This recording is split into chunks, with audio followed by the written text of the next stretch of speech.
Good morning, ladies and gentlemen, and welcome to the Slate Pro Championship. My name's Dale Kennedy, and I'm just going to be joining you for a few moments watching Jason 10 Nasovic versus Mark Owens. Mark's obviously 9-5 in front, and Justin and Sean have just kicked off with Sajich 1 up.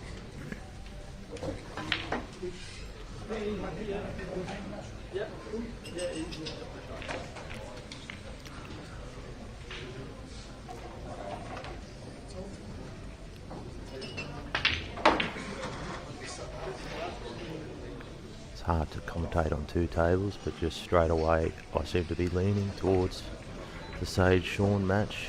It's a big tie here. Two of the favourites for the tournament. Welcome, Louis. How are you? Great, thank you. Just had a good win, 11-2. Feel good. Daniel, hard up.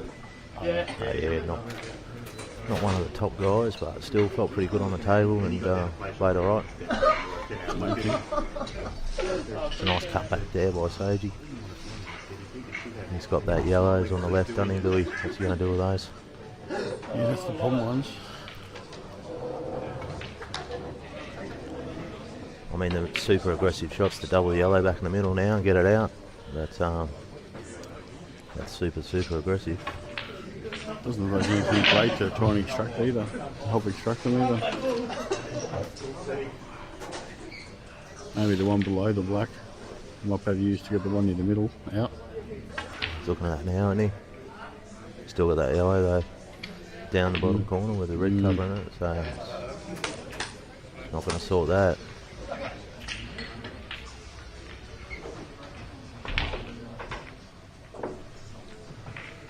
Alright, so this is above my pay grade, Louis. What's he doing here? Hey, looks like he's landed perfect on the double back in the middle.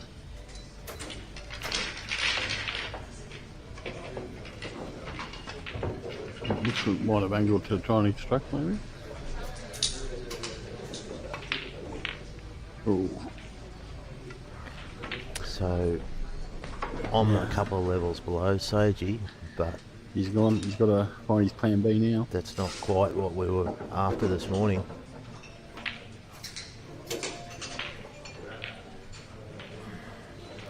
And that's where, you know, probably too early. Just might be feeling a bit nervous, who knows. It's not on the TV table, even though your name's Justin Sajich. It's not. That's why he wasn't really worried about that one, because it went inside there easy. That's why he was trying to extract that one. Yeah, right. And He's still got this problem. He's leaving it later and later and later. You know what I mean? Well, his options screwed down table and leave a double into the corner. It's the only thing he can do, isn't it? Really. Doesn't want to be snookered. Yeah, no. So he's really got himself in trouble a couple of shots here ago, I reckon. Yeah.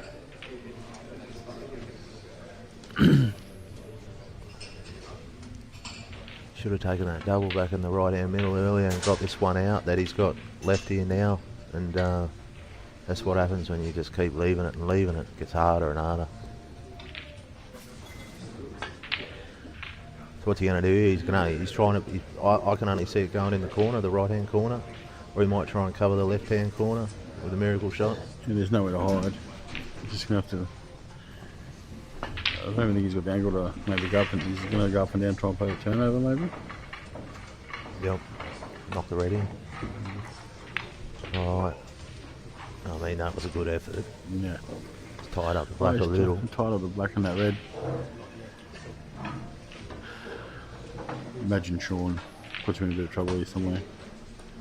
Unless that red goes. I don't think it goes. I think that yellow's covered the left hand middle. Yeah, it doesn't go there. They're looking for a safety here. Yeah. Let Justin get the yellow out of the way for him. And that's fair enough too.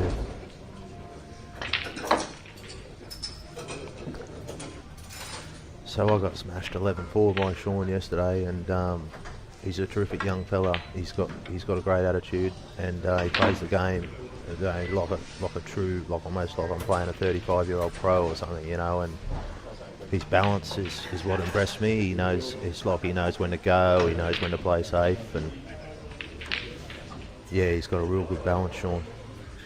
Yeah, he's been around a long time, even though he's quite young. Juniors started, I'm pretty sure, under 12s, making state sides, playing snooker, playing Australian titles in the snooker as well. He's really developing really well now. He's been overseas a couple of times already too, hasn't he, with the A-ball, has he? Yep. So he's, you know, we all expect him to go out here. It's never a done deal, is it? It's just that red in the left-hand middle. Yeah. And then I'd probably play this one over the corner second last. He's got options anyway. He'll play it now because he's on the rail. He'll definitely play the one over the corner after this. And that's just proven me probably wrong there, because he's going to hold for this one. I just thought he had a bit more angle there. He must have. I just feel like he had to leave the one in the middle last, and that's why he's looking at this, isn't he, Louis? You know what I mean? Yeah. Doesn't really matter. A little screw shot here, black in the middle. Yep. So the way Sajich played this in the last frame, he played like what Rusty told me was a punch shot. I call it a stun shot, but apparently the pool players call it a punch shot. I think it's like you play it a bit firmer. A small wire just kicks it back a little bit, rather than trying to play a little sort of sweet screw. Yeah. You know? Owen's gone 10-5 up and JT. He's played that perfect. Great white ball, Sean. It shows you why he's one of the top guys.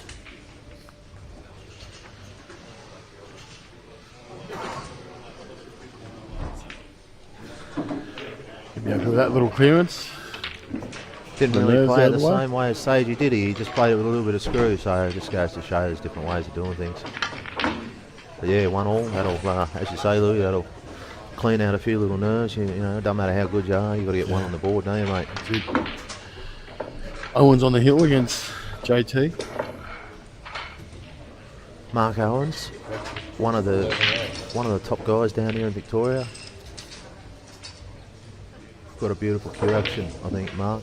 So yeah, no snooker surprise. background like yourself. Yeah, right. Okay, I didn't know that. So seems like a nice bloke too. Just met him last night. Good fella. Good to see him 10-5 up.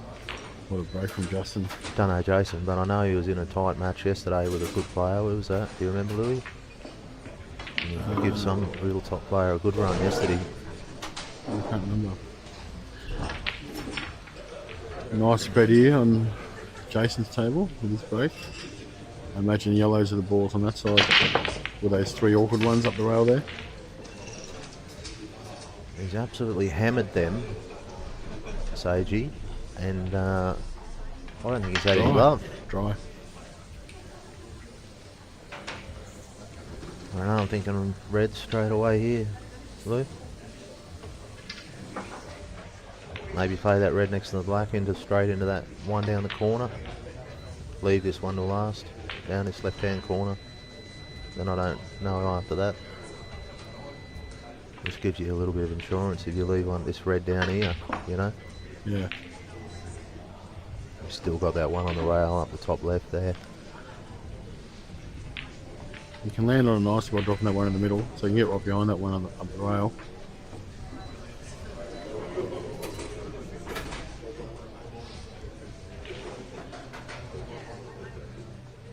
So he's taking it first.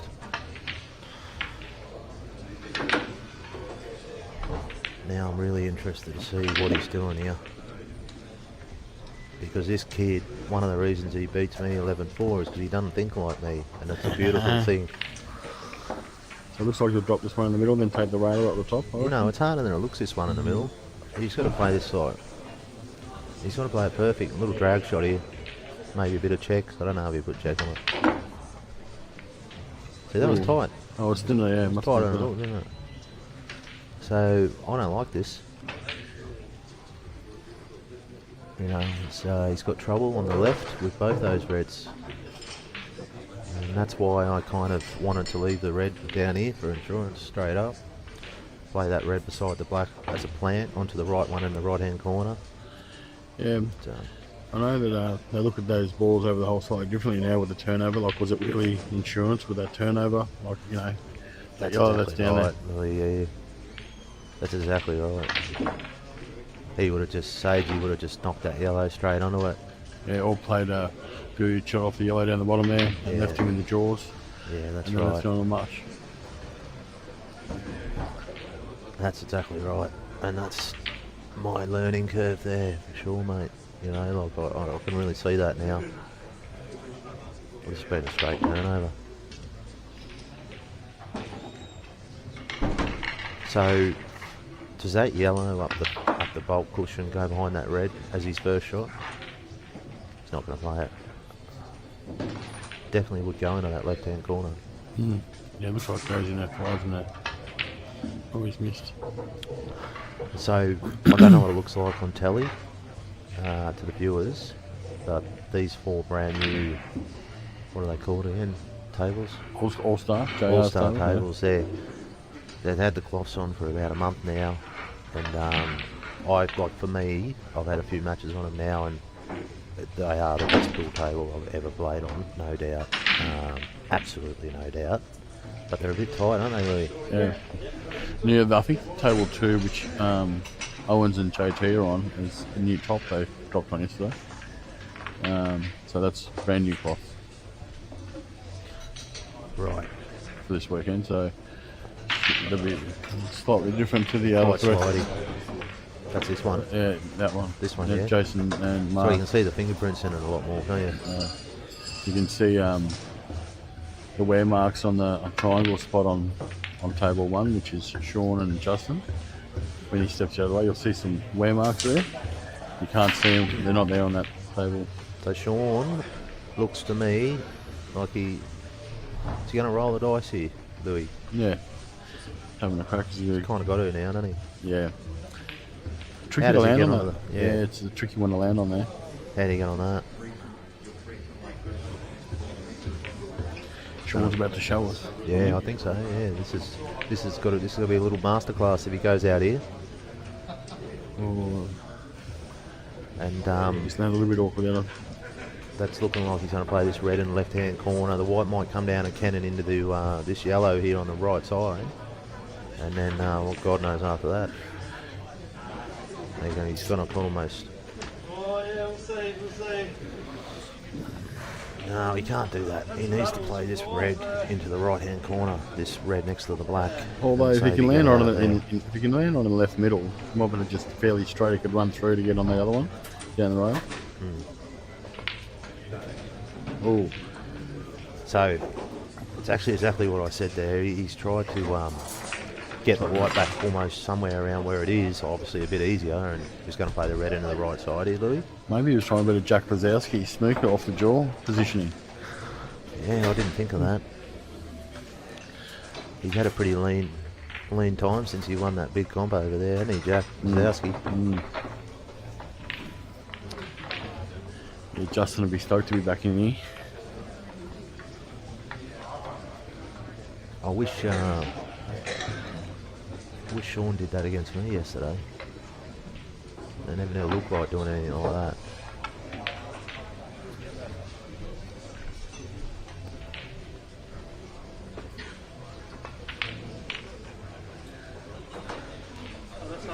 Wanted to hit that a little bit thicker, that yellow on the bottom rail. Yeah.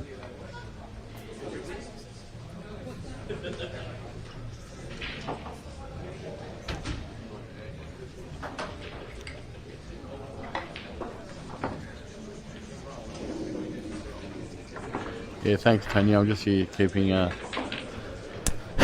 sorry, he's having a little cough. Keeping some noise on CueballTV. Big shot here for Sajich. Does he see if he opens this yellow up, with obviously popping the yellow on in the middle? He opens up Sean's problem as well, so Yeah, he's yeah. taken this yellow down the bulk because of that. Yeah, And so, for me, that was a early morning couple of shots from these two great players. I just don't think this particular frame would still be going if it's 7 all or something like that. Yeah. I think he just assessed the risk there, Dale, and just wasn't sure if it was worth it. No risk, no reward there for him to open that definitely up. the right shot.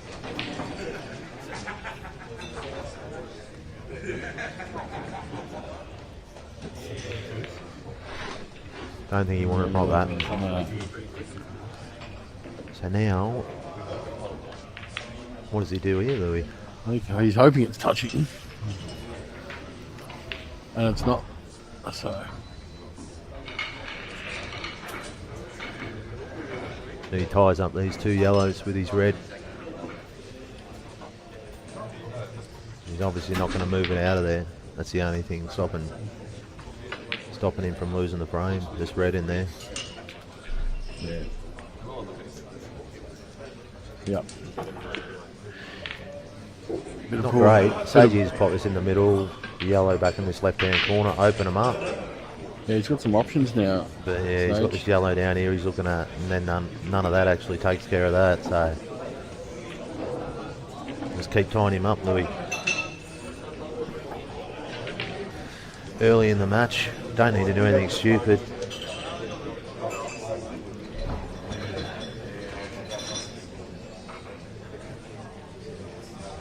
I think that yellow on this bottom rail wasn't there. He'd definitely have a crack at this out. Yeah. And just the fact that it is there, he's Going to put the white back on the balk rail. elected to play safe. So Sean just will roll this red, maybe just over the corner. I feel like he's out of control of Justin here by pushing that red in there. Like, what balls you want to be on here, Dale? Oh, definitely not the reds. I feel like even whenever you're in a tactical exchange, for me, the more balls I've got, I just feel better. So the more options I've got. I wish I'd have 2 more yellows here. Yeah. And that's why Sean really didn't want to pot that red before either. In that one that. No, that's right. If he pots that, he's just got nothing to work with. This will just be a tap over the corner. I don't know why he hasn't done that. Maybe Sajich would have just knocked that in, like you said before, at the start of the frame, and then left him with his one red. That's exactly what he would have done. So, Yeah. I reckon you'd be trying to keep him. Justin be trying to keep him off the red in the middle of the table here at all costs. that's a good shot there from Sean. If Justin keeps him off the one in the middle of the table, then he's got to possibly has to move the one near the 2 yellows. Glance off this and he glanced off that, land on the badge. Yeah, it's a good opportunity, Louis, isn't it? Just to move this one down here and, He's sort of shot his. I don't know. He's opted just to take it right out and leave him on the top one.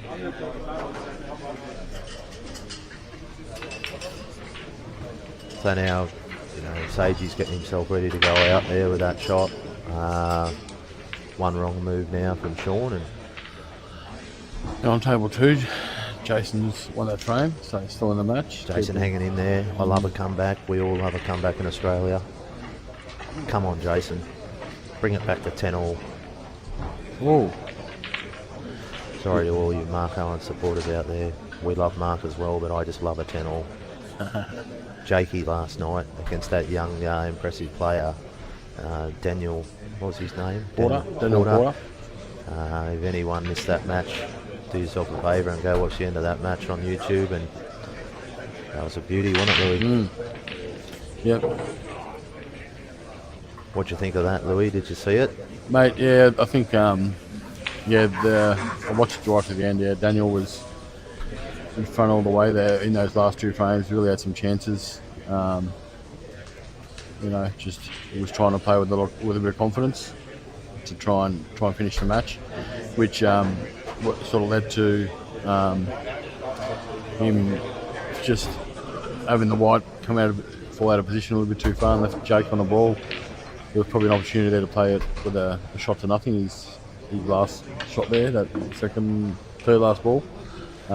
He could have snookered Jake when he left him on his red at the end of the match. But yeah, good things to take away. I heard him say afterwards that he was trying to play with a bit of confidence when he took that pot on, just to finish the match. Not land on the rail, but he'll learn from those things.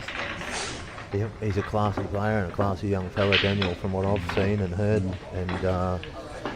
But the thing is, when you're playing a world-class player like Jake, it ain't over till it's over, and that's just what it was. So. By that shot Sean played earlier, it just looked like it opened, put all the yellows on now. When he nudged that red in amongst the two there. I think at this point he's just got to do something. Sean, you know, like it's just Justin's, yep. Yeah, so he's forcing him to he doesn't like it, deal with the problem. This goes to show it's not all about just making outs, is it? In 20, 30 seconds.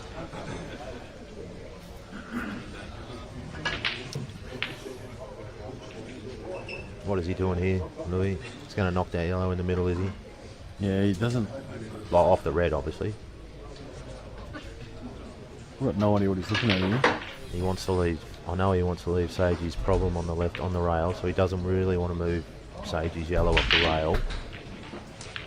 He's got to hit his red first. So all I can see is just making sure that when he hits that yellow next to the red, he doesn't leave it in a good spot for Sage to get his ball off the rail. And that's what he's done. He's potted it, and that's actually. This is what I mean about this kid. I shouldn't call him a kid because he's a man now. He's over 18, but he's look at that for a shot, Louis. You know what I mean? That was a great shot, and he's given himself a fighting chance now, hasn't he? Yeah. It's almost in his balance. If Sajich doesn't remove this now off the rail, which he's done, and that's why he's one of the favourites. I'm not sure if it's ideal. I'm not sure if he's going to love it. No, it's awkward because he's got to take that one that he's just promoted first out of those two. Yeah. He's looking to make sure he cannons that one, you know, the furthest one. And you know, these are tricky shots. These aren't for amateurs. These shots, are they, Louis? No. This can go wrong. Yeah, this can go wrong. I think he's going into the he's looking to just skim off it, leave it in the same pocket. So he's going to pop both of these yellows in the same hole. But he's going to cannon this ball, so he needs this. It's a deft little shot, this. Yeah, you have to play it. Play it. He hasn't hit it thicker at all. than that there. So that's well done really there. Thin. Perfect speed. Stun out. Past the red on the right hand side for me. He's looking to maybe take in the middle. I think just keep positive and just stun it out, and right hand and black in the right corner, which I think he's going to do there. And that's the shot. They look easy, but once again he's played that kind of perfect, hasn't he? Mm-hmm. 2-1. Well, gives us a chance to look at the at table 2 with JT and Mark. Mark on the yellows. He's trying to put this away now. Trying to find wherever he can. So when you're 10-6 up and the other guy keeps winning frames, if the pressure just keeps mounting, doesn't it? So you want to just get over the line. Goes to 10-7. It's not nice in Mark Owen's eyes.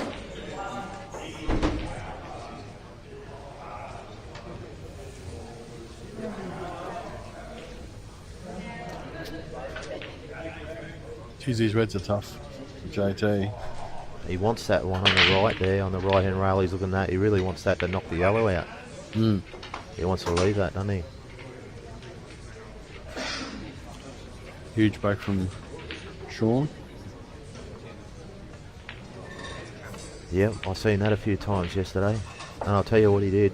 And he smashed me, so it didn't make any difference. But he snookered himself on the black twice, or I snookered him, and he got out off a rail and knocked the black in out of a snooker twice. I mean, you'd do it once, wouldn't you? But so I said, thanks, Chris Melling. I think he's renowned to do that, isn't he? It's sort of almost not a fluke with these guys, and he played for both of them. It wasn't like they, the black went around the rail and off 3 pockets or something, off 3 cushions. So perfect white ball here, Louis. to go out. You know, he's going to pull the trigger straight away, Sean. Just that one awkward red near the black. One closest to the black. He's I'm gonna just have not to sure where it goes. move either the black or the yellow to knock that in. This shot, cannon into it, play it into the right hand corner. No.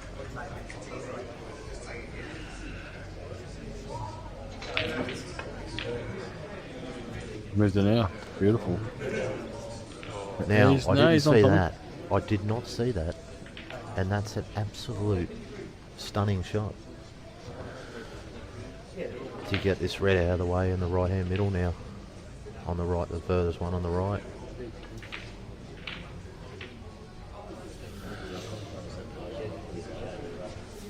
But then he's still got that red. So he's moved that black, but he's still got the red there, right beside the white, that he's got to.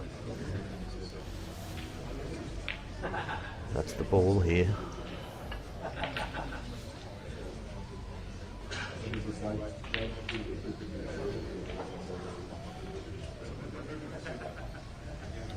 He's on the red into the right hand corner. He has got a cut into the left hand middle.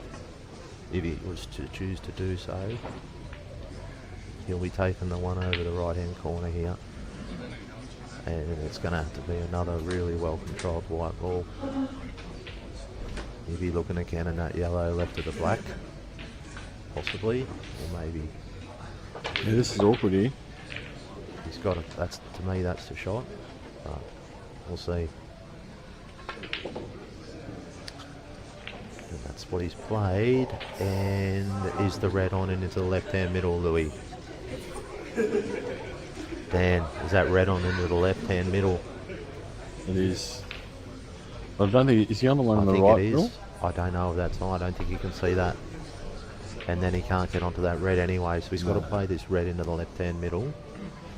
And I think he's going to need a little bit of help from God to land on this red on the right.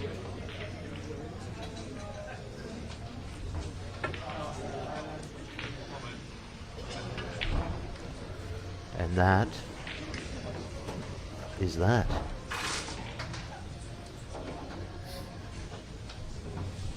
Over to you, Louis. I don't like these hard parts. I'm not sure. Was it cut past the black? I don't think it does, is it? No. What's he got? Jeez, I can't see nothing here. No, this is called. What free- about? this The only is thing I can called, see, only thing I can see is off the yellow that's on the rail, on the right, yeah, absolutely. down the but I corner. mean, That's like that's it. that's all I can see. Me too, yeah. Mark Owen's about to Finish his match. that there. away. Yep. That was a beautiful little shot, little Beautiful deft shot. touch. Shows why he's 10-6 up. And I assume Jason will be back tomorrow to have a crack at the 2.5. And it was that beautiful cue action there. Jeez, he gave that black a few goes. Well done to Mark Owens. Great win against a very, very good player in Jason Tanzanovic. I hope I said his last name right. Tanaskovic. So yeah, well done to Mark Owens, and I think he's one of the best, better cueists in Victoria as well, personally. We've also got our local boy Paddy Hood. Got up. Oh, Paddy Hook got up against that was a big danger match there against Ricky Emery Yeah. from South Australia. What was that score? 11-8, I think it was.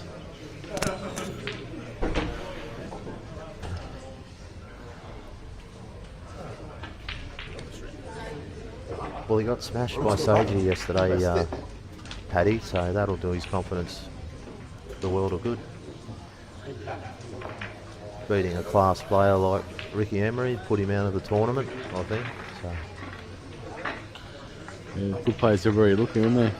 Everywhere you look, he's just a good player. Another good player. I don't feel like there's an easy draw here from about this stage onwards.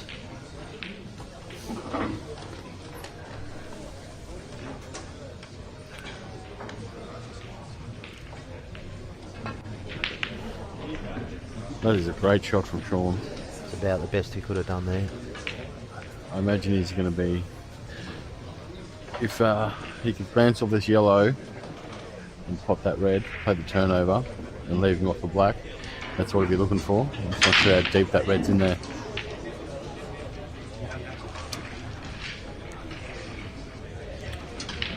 And that's what he's looking at now.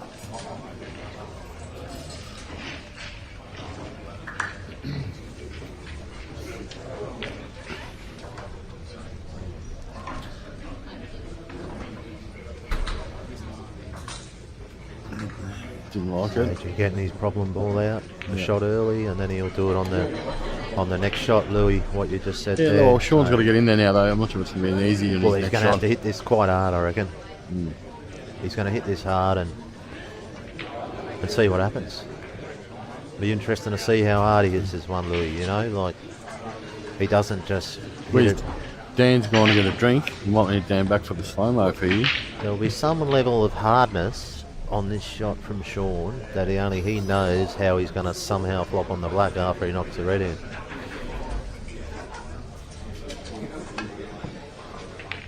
Wow. Not his best effort from the young champion. Yeah, that's his, yeah. The worst result. Difficulty of shot, probably 9 out of 10 though, so no shame in that shot. He just had a lash and that's all he could do. So Sajich with a stock standard clearance here. World class. What do you give this? 9, 10 out of 10 clearance here, Louis? Yeah, no, he just His shock he horror takes these. if it didn't. Sean would be sitting there thinking 3-1, but that's okay. I went for the out and didn't quite pull it off. That's the beauty about these long races. There's no need to panic early. No harm there. Stay good to be aggressive early on. You know, you don't want to start getting into too much tactical stuff and bog yourself right down. So that's all right. So coming up on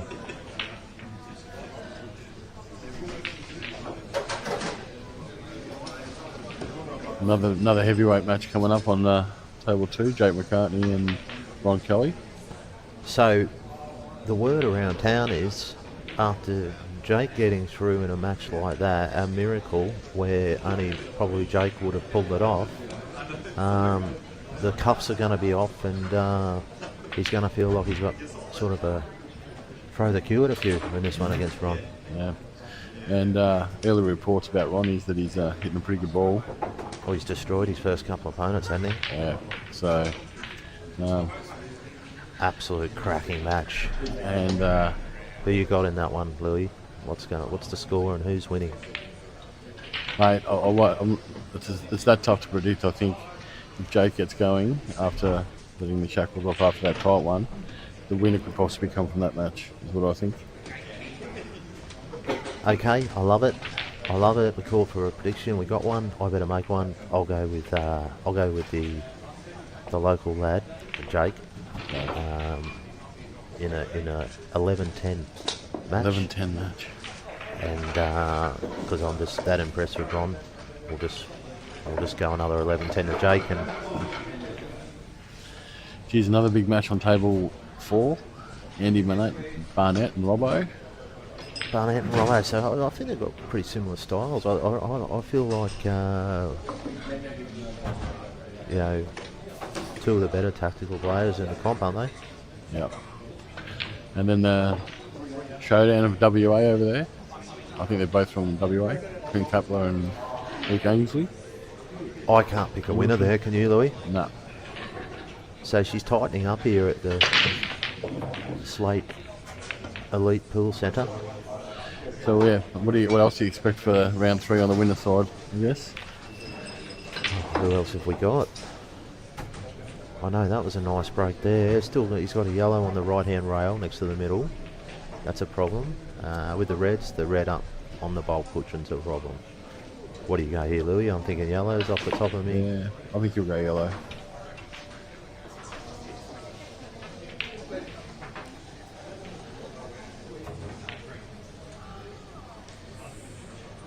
Although all the reds all go as well. So if you can find a linking ball to that ball cushion red, might be easier to link to that than it is to link to that one that yellow that's on the side rail.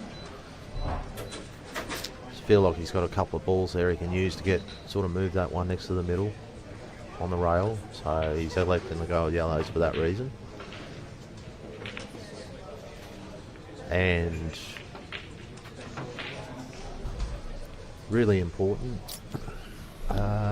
Is it this one? I think in the context of the match, if he was just to make an out here, it would be huge. Try to move it then. Okay. That would have been a nice little kiss if you could move that then. He's you know, a millimetre off. He only had to nudge it like he tried to do, and it'd be perfect. Fine margins. South Australians, Dave Rossell and Daniel Porter. That was the one I was thinking of. What do you think there? Really, can Daniel bounce back, get his confidence solid. back? And Huge fan of Dave Rossell, great player. I think it'll be hard to beat from there. Patrick would about to kick off against Jamie Walker.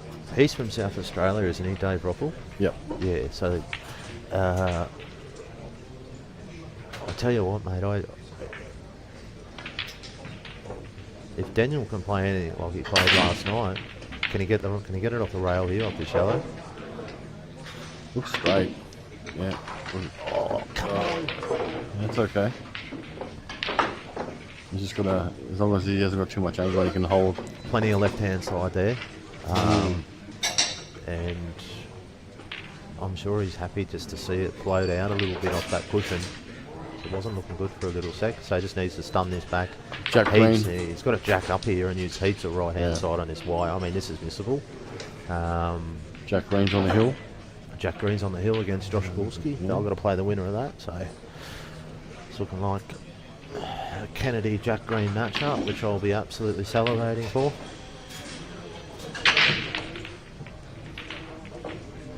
Perfect. Very classy shot there from Sean Dempsey. Just be a little stun across the rail. Don't want the yellow to pop out of the middle. I'm not trying to death ride him, but it happened to me. It happened to me up there. I hit this yellow perfect in the middle, and it jumped out. And look at that. These tables, not on these beautiful things. This was up in the back corner. So he's looking to play this black now. He's got a little bit too much angle. Has he, Louis, to play it in the right-hand corner? So he's just told us all where he's putting it. The black back in the left middle. Yeah.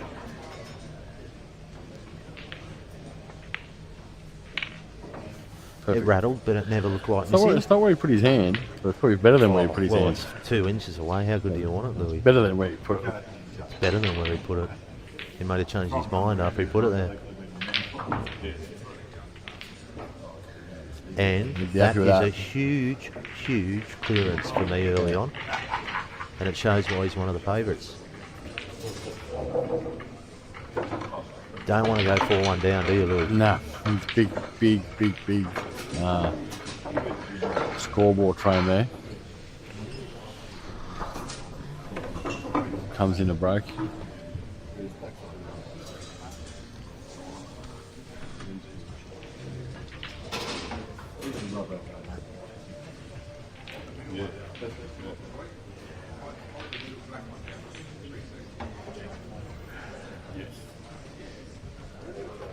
Rob Bowen 4-3 up against Alex Pace.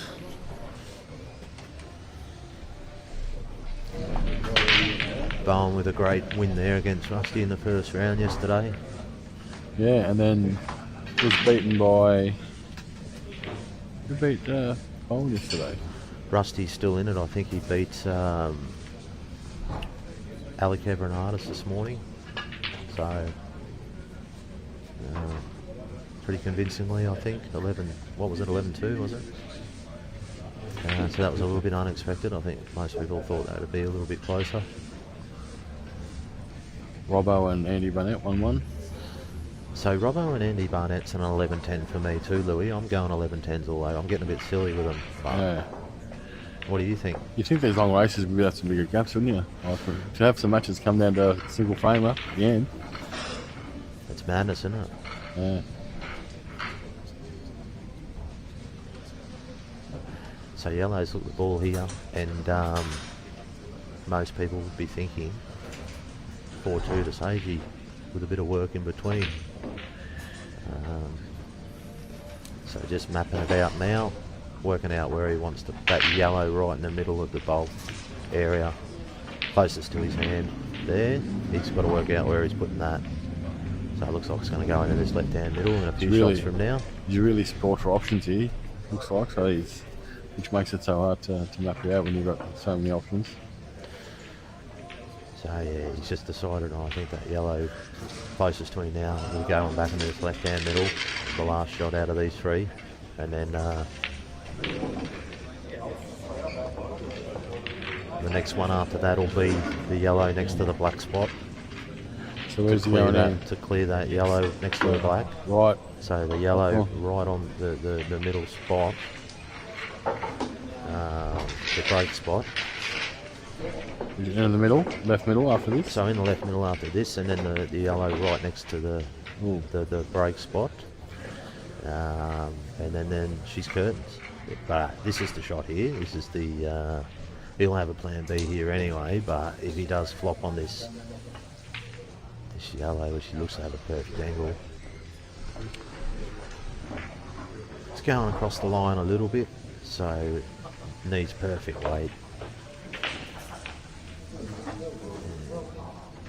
Perfect. He's hit that pretty good. I think he's just floated past that red, so he can screw this in now. Play the yellow in the left-hand middle, second last. And they're off and racing on table 2. Ron Kelly, Jake McCartney. Play the yellow in the middle, second last, and then hopefully just land on this yellow in the middle pretty straight. Needs to land on it pretty straight off this ball, which he should do. These aren't tough shots. He's making it look, well, I mean, everything's messable. He's making sure of it.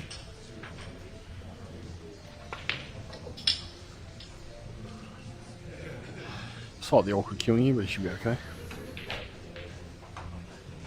He played a shot yesterday, jacked up closer than that to score for the ball and just got a touch unlucky to make an out. I'd agree, But he's yeah. fine with this. Just needs to drop it in, make sure he comes off the rail a little bit, Yeah, I think with his and that's perfect.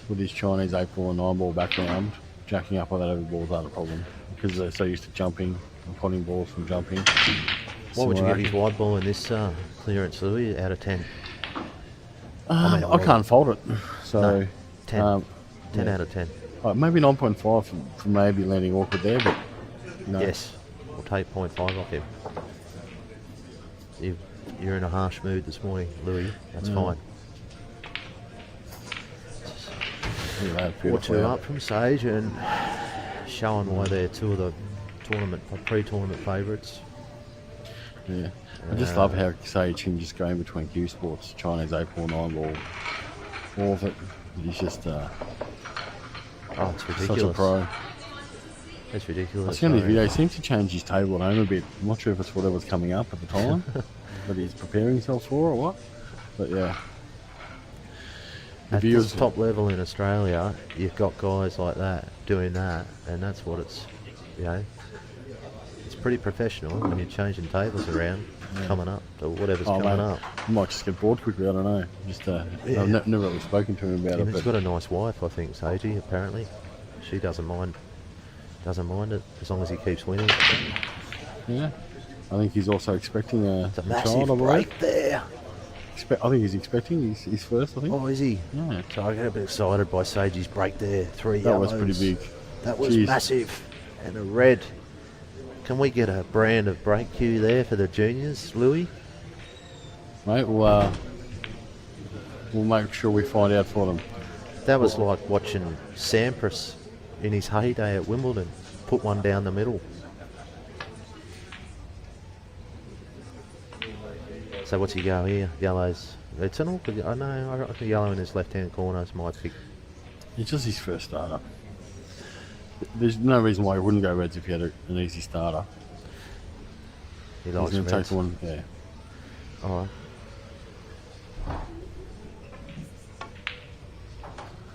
Yes, away he goes That again. was the tee shot, the first shot. 2 cushions here onto that red on the bottom rail. There's And look at this break again. Look at that. Screwing straight back to the middle. Boom.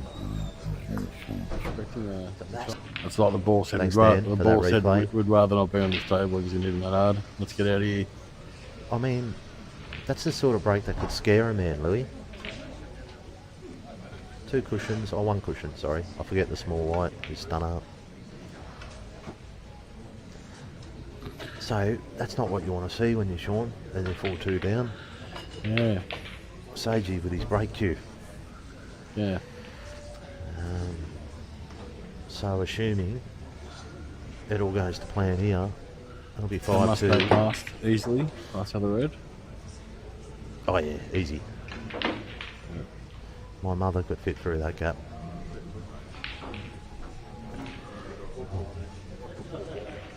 Love you, Mum. Does he take this red into the left-hand middle? Now? Just get it out of the way. It's one of those little awkward ones, isn't it? I would.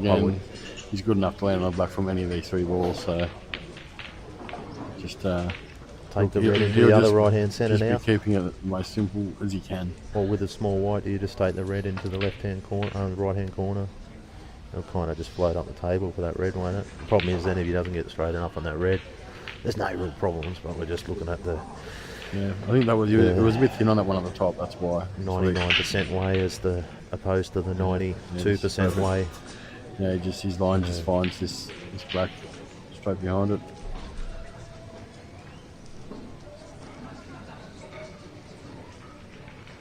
So the pressure gauge just went full bang on Dempsey with his brake cue now. Dempsey hasn't done That's a statement. a thing wrong here. That's a statement early on. 5-2 down. Yeah. McCartney having a crack at now on the reds here for their opener. So these need to be hit nice on these tables. You can't, this won't go in if you don't hit it perfect. No. And that's why he's missed it. No, it looked like it went straight. Didn't look like it rolled out. Looked like he just hit He it. sort of decelled on it a little bit, didn't he? I mean, if you look at where the white is, it's probably could have ran another inch. Sean got a ball. He'd be happy with. Young Dempsey. And I tell Yes, you, that's yellows. a cracking break as well from Sean. So I'm not going to straight curse on him the here. I'm yellows. not going to curse him here. But No, I'm yeah, not saying anything. he'd be happy with these yellows. But okay, I can't help it. Top level, which he's at. You've probably got to dish up here if you're Sean. If you really want to, if you really got hopes for the title.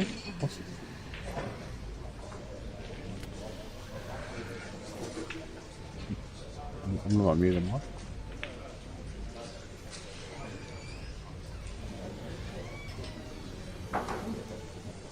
Well, he'll play that yellow on the left hand side after he knocks this one in the middle, in the right hand middle. I tell you what, Ron Kelly would be happy to have got back to the table there and clear them up with 1-0 up. Here we go, Sean.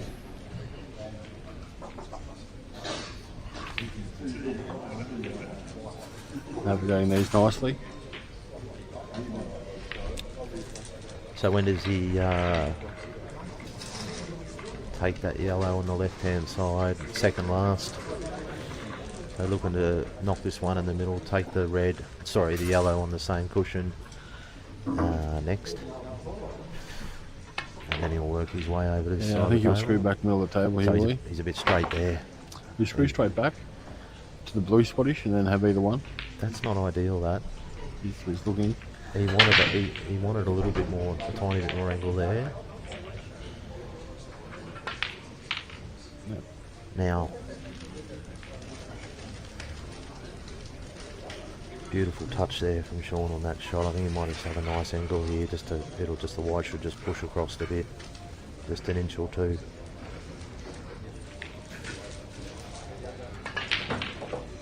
Beautiful. And these are missable. However, we hope that's not the case. Sun side rail back out. Nice angle and back in. Perfect. And that's gone right bang in the middle of that. So that was a nice little shot there, Sean. It always looks easier on the telly. And that's a great comeback, and that's exactly what I said, or we said he needed to do, didn't he, Louis? Yeah. After Justin's last visit. You can thank us later for not giving him the commentator's curse and saying he should get these. Oh, I only said that if he doesn't clear him, he can't win the tournament. That's all I said. That wasn't much pressure. Glad he's not. That's why he just destroyed me, and he doesn't listen to me. Are you phoning with you, mate? Yeah, I do. Am I on soon, am I? No, you better just check, make sure you don't get a message. I don't even know. Who are you playing the winner of? I'm playing Greeny. Is Greeny up? Or did Greeny get up? Or I'm just looking at the scores across the top. Brent Wells from New Zealand up against Rusty there, 1-0 up. Woody Walker, 1-all.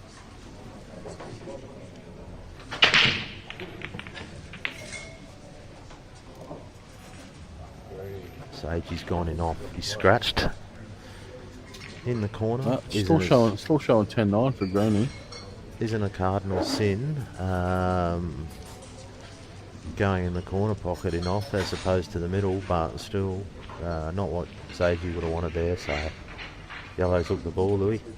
That's it.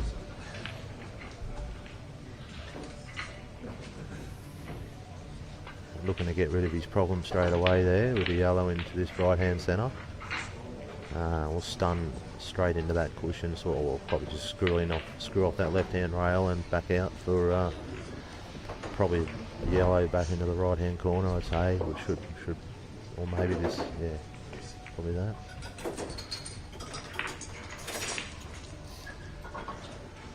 And so that's what I would call a lapse in concentration, Louis.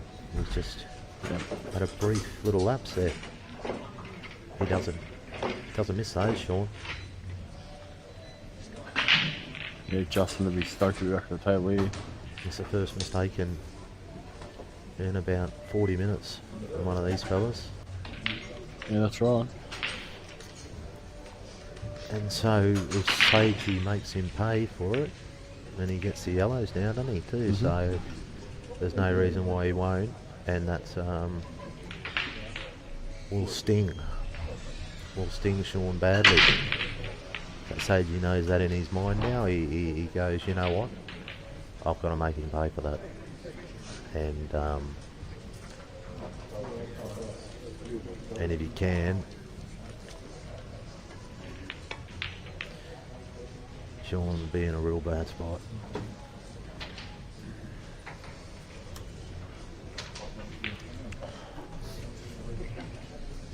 So, has he got the angle to get on this left-hand yellow now?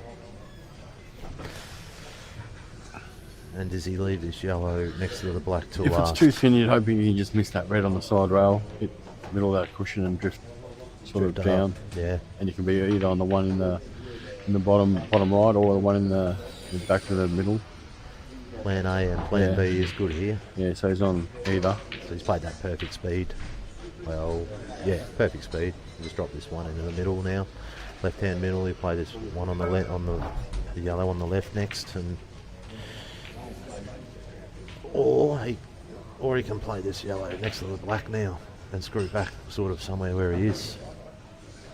That's his other option. Because if he leaves the yellow on the left till second last, he's got to come all the way across. But either way, you'd think he'll work this out. And that's why he's taking a bit of time here, because he's got a couple of options, and once again it's about, well, what's the 99% clearance chance and what's the 92% clearance chance. So, it was tricky to land. If he took that middle one first, it was getting across both sides was tricky. Yeah, just floating back across. So looking at that looks like the right option. The balls never lie. Yeah, he's hit that perfect too, so just a little stun screw. Should have flopped nicely on the black, and 6-3, and the young gun bang under the pump.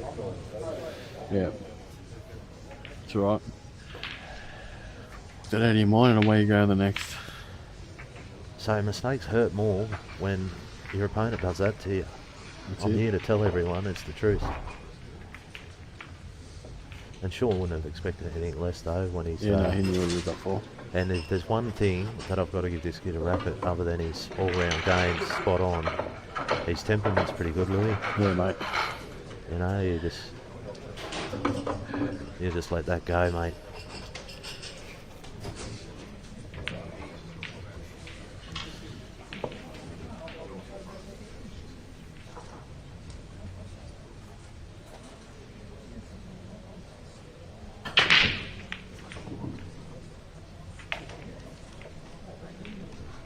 So we've got a yellow. Does he have a starter? Awkward red on the right hand rail. Awkward red that needs to be sorted right where his white ball is.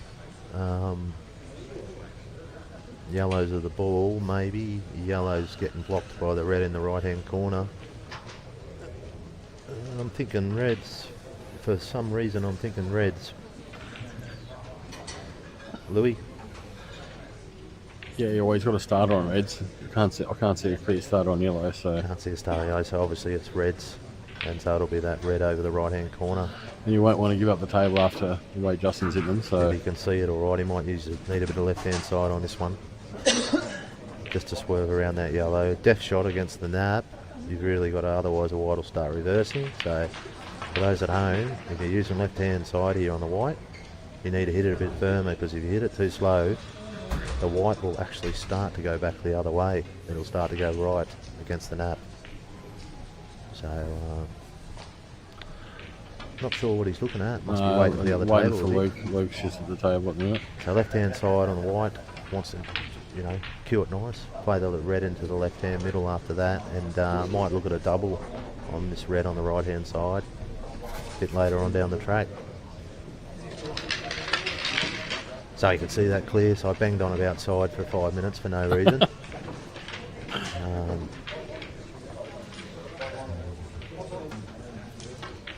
Oh, he put me off. He looked at it like he was friggin' half snookered on the yellow. Don't know why he was looking at that.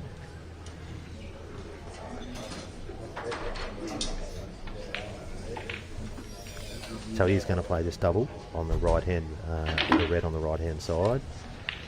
I'm not sure if he is. Needs to clear this red over the left hand corner though, so that other red can go into the pocket. You're not sure he's not going to play that red on the right, the double. What else is he going to do with it? Yeah, see, I thought he could have. He's going to can into that yellow and red now, off this red, off this double, and sort of hope the white finishes nice. The red should promote straight to the right hand corner if he gets good enough this. No, he's hit it thin. He had to concentrate on getting the double right. He had to make sure of the double. He wouldn't be displeased. So this is a deft little stun shot here, Louis. This is the shot, mate. So if he can somehow jack up on this a little bit, and yeah, I think he's very missable. Just So he's jacking up. I mean, I still expect him to get it. It's just. So he's looking at. He's got to move the white up a bit, because otherwise, if he's got too much angle, he won't be able to stay on this last red. So he needs a good white ball here too. I mean, that was tough. That was tough. There's one thing knocking that red in if you can just get natural position, but he needed to do a little bit with the white, and that would be my reasoning behind him missing that.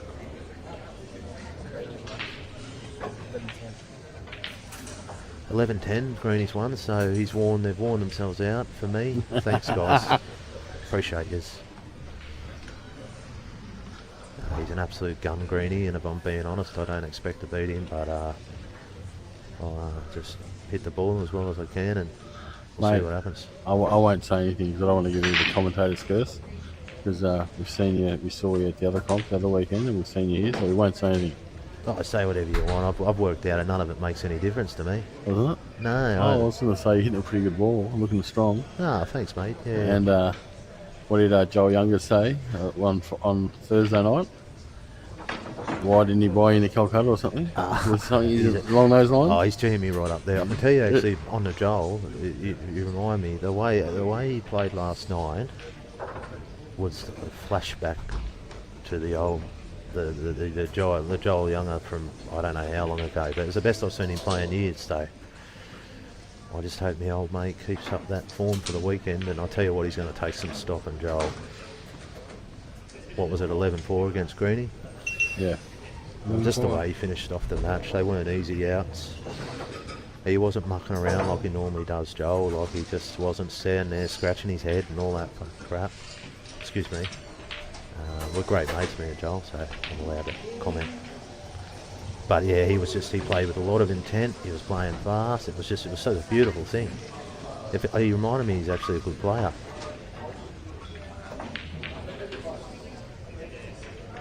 Ron Kelly. So Ron with a pretty straightforward black there to go 2-1 up.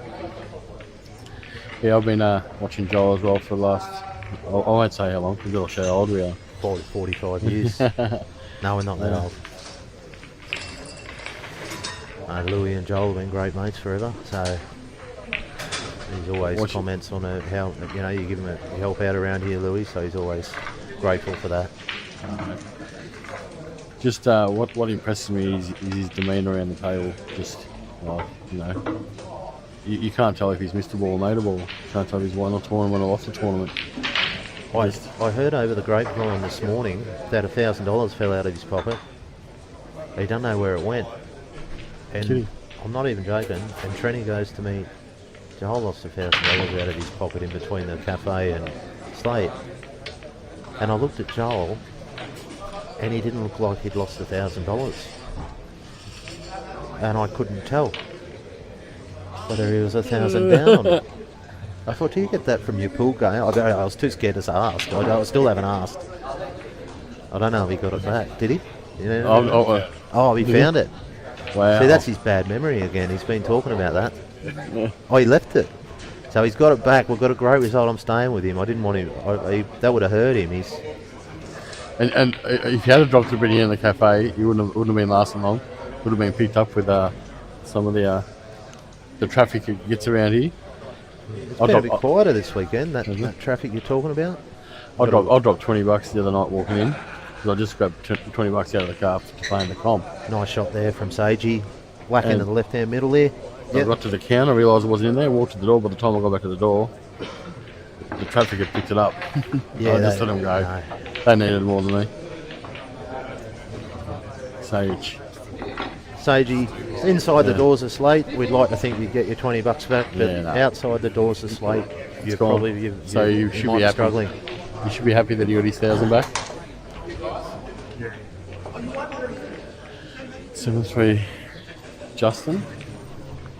So I'm pretty sure Sage hasn't made a mistake yet in this match. Not one error, has he? Has he, Louis? No, not that I can recall. I can't recall. Sean's made the one that probably would have affected the scoreline. Sean has made one error, and he's 7-3 down. Yeah. And probably went for an out early on that he didn't make and put himself in a little bit of trouble. But he was trying to be aggressive early, and no one can blame him for that.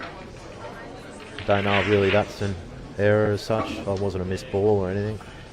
He's just missed that one ball. So Ron's got one tricky red, looks like. Near the middle there. Where does he take this yellow? This red that's on that yellow. I feel like he's got to move it, doesn't he? Yeah, Dan just had the overhead up before. Didn't look like it went anywhere, so didn't look like it went. Jeez. Doesn't look like it goes, does it? Almost looks like it doesn't go anywhere. And so he almost has to move it. That's a funky angle on that red too that he's sort of on. I'm not sure if it goes back in that corner, the same corner he's about to play this into. He's got to punch this. He's got to punch this off one rail or screw it straight back. Trying to obstruct it now. Yeah. So he's had to punch it, and that's what's made it difficult. He couldn't just hit him softly either, because the red, if he moved them and the red just went towards the right hand centre, well, that wouldn't have been any good. Imagine if it just flies into left corner. No chance. No chance. That yellow's in the way, mate. Don't know what he's going to do. The double into the right corner. This is where I'm in trouble against Greenie, because you've got to be a pool player to know what to do. I wouldn't have a clue. The only shot I can see is the double to right corner. Double in the left-hand corner, or the right-hand corner. and then you've got to pray for a good white. I think because even if the red's down there for some traffic, because there's 2 yellows that are going to that corner as well, I don't think it's a bad shot. Yeah, he just got it really thin. We don't really know what he tried there. In the end, it was probably not in his top 10 shots for the tournament, that one, Ron. All due respect. Yeah, look, he hasn't left Jake anything easy. Hadn't left him anything easy. You might, yeah, I see what you're saying. I don't know, I like these cuts on that yellow right where his white is, back into this right-hand corner, though he's not even going for that. He's looking to maybe play safe here, is he? Yeah, he's going to take this yellow off the left-hand side rail. So, yeah. Oh, he's come out too far there, I think. Has he left this red on? If he's done that, that's a massive error. I think he has, boys. I think, and I'll tell you what though, I hate these shots. These Justin's just dumped it white. These are the hardest shot in the pool table for me, this one Ron's got here, but I mean, this guy's a great viewer, so it's a bit different. Do you remember the tournament, the Western National? This was this guy's little baby. Oh, the yellows kicked him back into the middle, Louis. Oh. He was the organiser of the Western National. Right, It was the Joel was saying he was out for a few years and he's only sort of just come back. I don't know how long he's been back for, Ron, but I watched him playing Andy Barnett and some of the outs he was making just on a live stream. I don't know, it was a month or two ago, they had a cash match. Some of his outs were just ridiculous. I mean, you wouldn't put him past knocking this red in the left-hand corner here.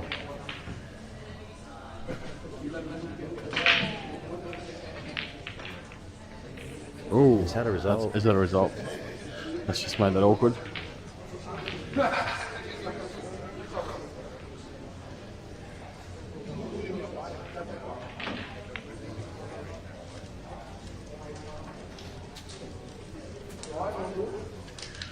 Luke Angles, is it Anglesey?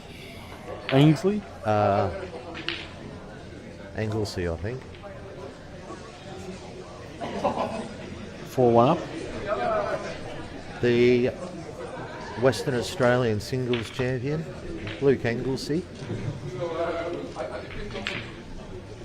I did overhear him. 10-8 up against the young fella Daniel Porter, so he's on the hill, the rock. I did hear Luke saying he was heard him saying that he wasn't sure if he was going to come, and then he won the WA singles and thought, let's go. He thought, I better have a crack in one of the biggest tournaments in the country. And so thank you very much, Luke, for flying over here and supporting the Slate Pro. I know it means a lot to Joel and the rest of the boys to get all the WA guys over, not to mention all the other interstate guys and New Zealand and all that goes without saying, but thanks a lot to the WA blokes. We love yous. They don't mind having a little drink at the bar too, the WA boys. Joel likes that.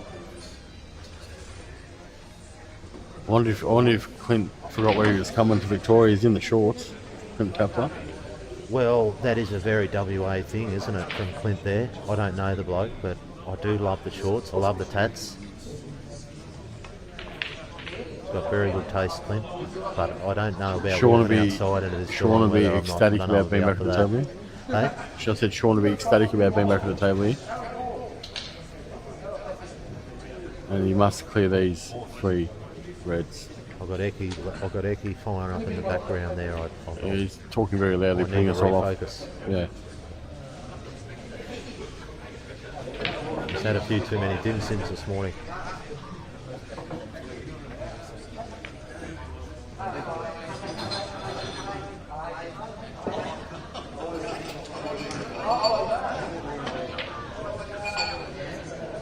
So there's a bit of tie going on. Swatty cups in the background.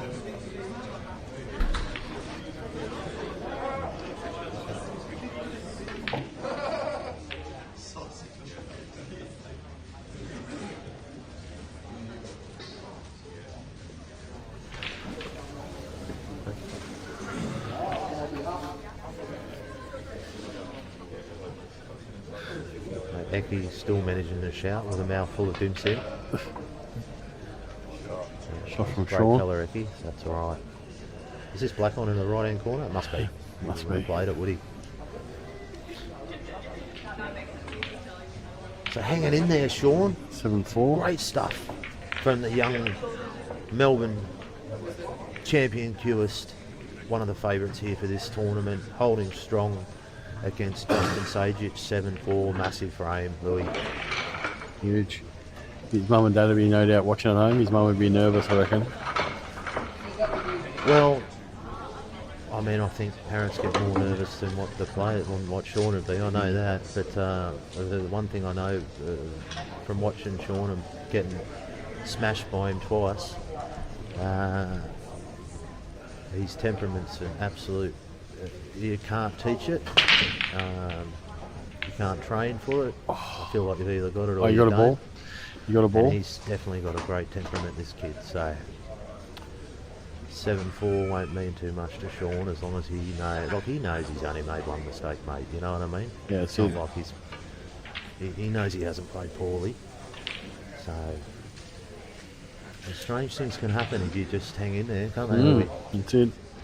You know? Hopefully he's got something he can start with. He'll be looking for a starter on the yellows, I imagine. And Sajich knows too, like, I mean, some guys, if you do what Sage has done to Sean here, they just go away.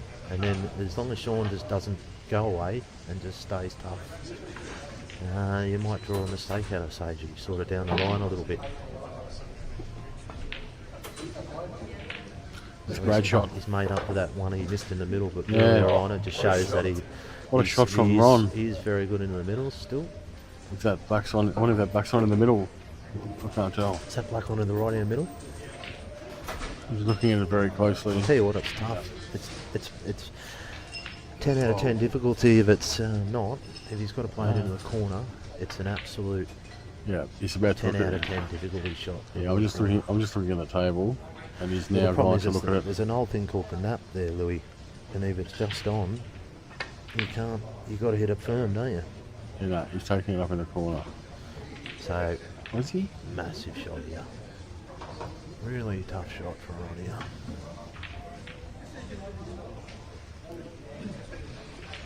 Yeah, he was. Shows you how hard that shot was.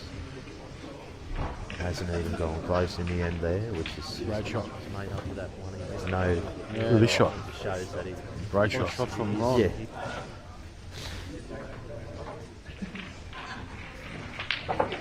So with that yellow next to the black there, back on the Sean table, Louis, does that need to be moved? I think he's got to land a little bit of angle on this yellow on the right hand side of the black to move that, which he's tried to do here, and he's overran it. Yeah, So I I don't think know now. that yellow, at worst, if you don't He move it, might you have to play that into the middle, that yeah, yellow. I think it goes into both middles. But look at it. Does that go into the left-hand corner, does it? I think it does.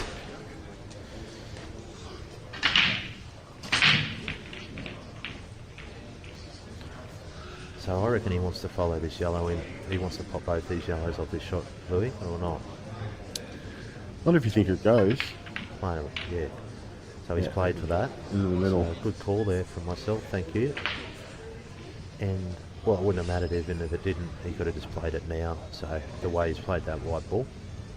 And once Look. again, at home, it all looks easy, but I can tell you this yellow into this left-hand middle is not easy. It's a little bit off angle for goal for the coming back for the black. He's got to hit it at a certain pace. So he's only just trying to drop it in. See, I actually think he's played that the wrong speed. And anyway, bad angle. Hey, Louis. The only little bit of saving grace is that the two yellows.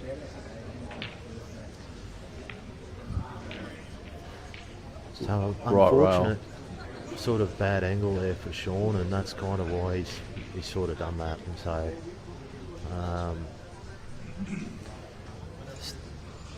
two reds on the right hand cushion all needed to be sorted, and I'm surprised he's not doing it now and snookering him. So he's obviously thought different, Sajich. And on the table on the left, looks like Ron's back at the table. Does he go for the Hail Mary off the bottom cushion here, Louis, to cut the Jeez, I yellow don't back know. in? Because, I mean, he can't go for it in this left-hand corner because the white will just go straight in the middle. Sorry, I'm not watching the left table. He's opted to play the turnover. So he's played that shot I've just said there, Sean, and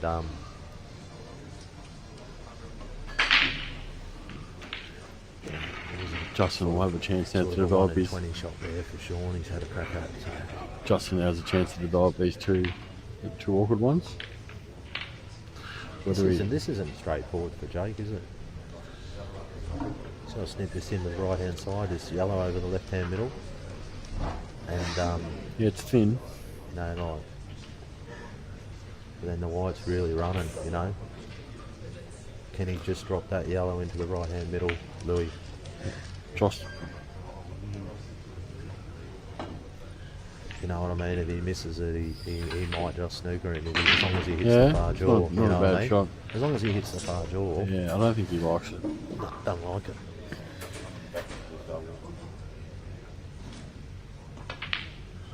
Oh, So that was a shot for me. I would have just tried to drop that yellow into the right-hand middle. And Was he playing might to have double even that? You might have even got a tiny snooker there if you just missed it at the right speed. But I'm trying to say what you would have played, and it's Jake McCartney. So I don't mean to embarrass myself, ladies and gentlemen. But it was actually not a bad shot playing that turn. You put him under. He was trying to put him under pressure by having that yellow, the black over the pocket. you know, Sean giving this a ride. that He's just tells me even someone like Jake McCartney can friggin' get it wrong. And the balls don't lie. That was. Oh, look, I mean, it was just bad cueing, wasn't it? You wouldn't expect Jake to miss the ball. He just missed them, would you, Louis? No. How many times would he miss that? He wouldn't miss it against you or me. Oh, Goes to No, he show there's wouldn't. a little bit of pressure out there, isn't it? that's it. You can't forget that bit of pressure out there on the TV table. There's a few people in here now at Slate too. There's probably a good 50 people watching or something like that. So I'm not saying that's the reason why Jakey missed it. Right. We never know how they're feeling inside, 3-1. do we? No. 3-1. Jake with one of the better temperaments in the room. Showed last night. Showed last night. 3-1 won't really matter a blip on his radar, but we know he won't want to go 4-1 down. That's a massive bomb from Ron. Yep. That was bombed. And look at that for the table. Choose Oh, your adventure. Flip Hallelujah. a coin. Flip the coin. See which guy you hallelujah want to to the go. cool gods. I tell you what, I'd be a chance of clearing up here, Louis. That's a massive bomb for I was nearly going to say me too, but I won't. That was no, you go. You get these. So anyway, it's always easy to sit here and say that, but you still got to do what you got to do. That's it. I like playing the one over the other corner now after this one. And he's landed on it. Right. Perfect. And then he wants to play. I think he's overrun that a tiny bit. Yeah, he wants to come out for the one. He'll still play it. In He'll the still middle. play that one on the left-hand corner. Yeah, and then Back one to the where highest White is red. now, or- No, I think he'll go. He'll stay for that red down there near the bulk line. Yeah, I think he'll play for that. Bit of right-hand side on this maybe and stay for that. He's playing No, bottom. he's coming back for this red over the middle. So that's the shot he chose. If he came out, if he rolled another ball, he's 100% playing this red into the right-hand corner. And I'm thinking he'll still play Yeah, it. he's got options, isn't he? So he'll play the red into the right-hand corner, or he can just knock the red into the middle and then just stun back. It looks like a perfect angle. No, he's got options. He's got options. And I think the link-up ball for the black will be this last red down the right-hand corner. I've just completely taken my eye off the Sajich Dempsey table. Was that any good there, Louis? Yeah, Justin about to go 8-4 up.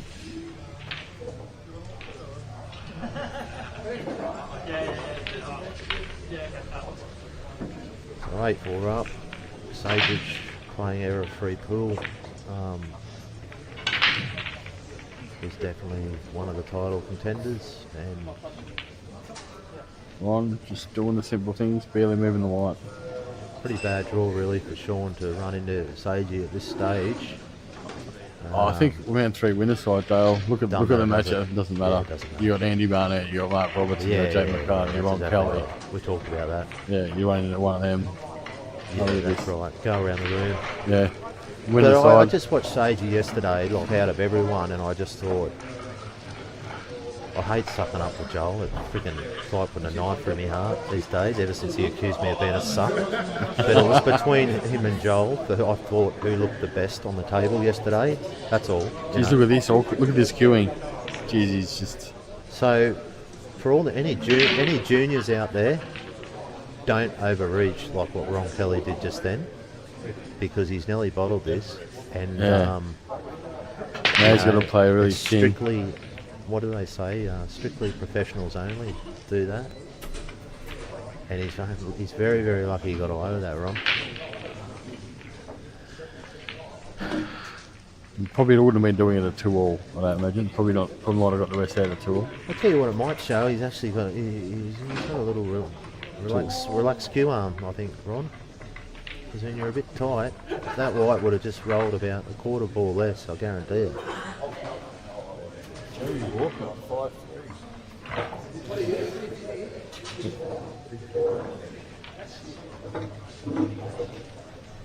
Sean, good opportunity on the Reds to claw one back.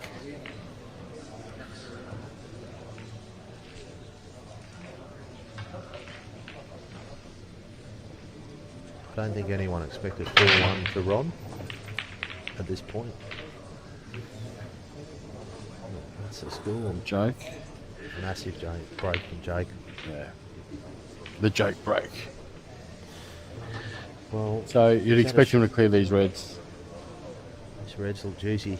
Just that one red now. It says slight eddy. I mean, look. The toughest part about this clearance is the score 4-1, I imagine. Is this red missable? I don't think it is. Not for Jake. He's right behind it. So, come down this end of it.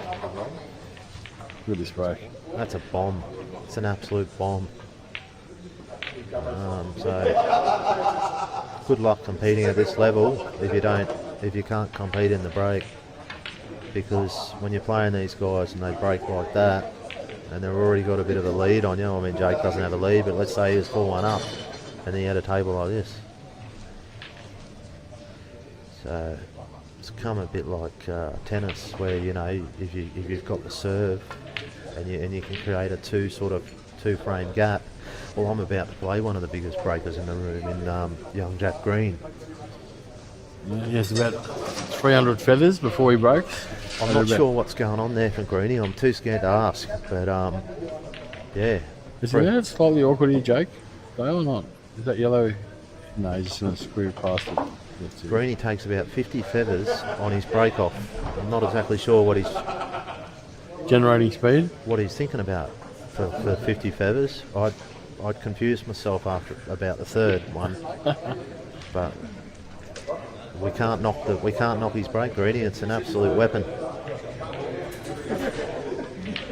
I'll tell you one thing: when I play him, I won't be watching it. It'll do my head in. So I'll let him break and I'll listen for the sound. Has Jake land awkwardly here, Dale? Wrong angle? Nah, he's fine. I think he's straight enough just to stun it, isn't he?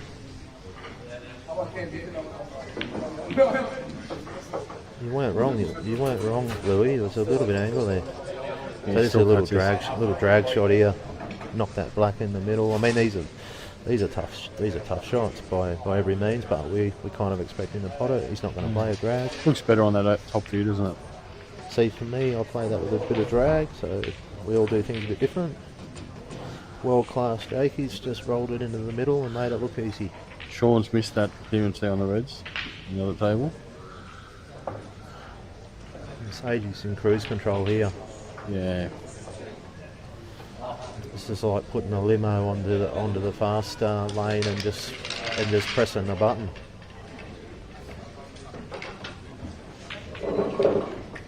He'll just play this yellow on the right hand side, play the yellow down here next on the bottom rail, and he'll leave the yellow up near the black for last. He's sprint that a little. No, he's just held on there. Now that he's ran a little bit far, he might play the yellow in the middle. I don't know what he's going to do. He's just ran that a ball too fast. He's going to put me off a bit. You just look at these guys, Dale, like, look at Justin, just like the ultimate professional around the table. The dress, the attire. Oh, mate, it's hard playing him. I mean, like, it's a bit weird. I mean, the last thing I want to do to the viewers is blow me smoke, but I can't explain it any other way. I played some of the best players in Australia over 20, 30 years at different points, and but Dempsey had that aura yesterday. I didn't feel like I could beat him. Anyway, mate. And I think Sajich's got a bit of that, Louis. Anyway, see you to the viewers. And good luck, mate. Really watching appreciate you having me on with you, Louis. And thanks to Dan too from CueballTV. He does a great job. See you all later. Well, mate, good luck. Good luck. I'll sit here for a bit and talk to myself until it becomes too awkward. Justin says she's gone 9-4 up.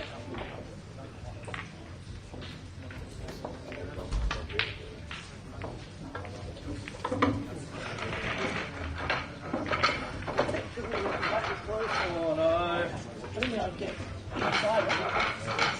no. Ron Kelly at the table. Oh yeah. On Reds. Yeah.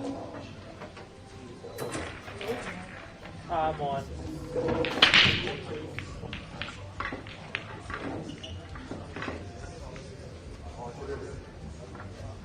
Black looks a little bit awkward here for Ron, so it looks like he has to move it.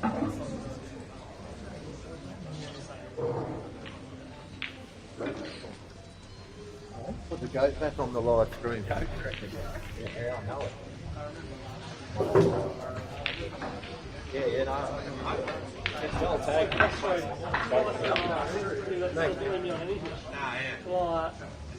Just leave me on one ball out of the four and I go game. Some commentary royalty joining us. So many areas. Anyway.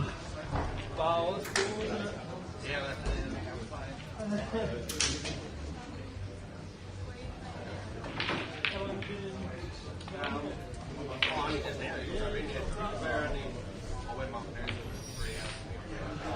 Welcome, sir.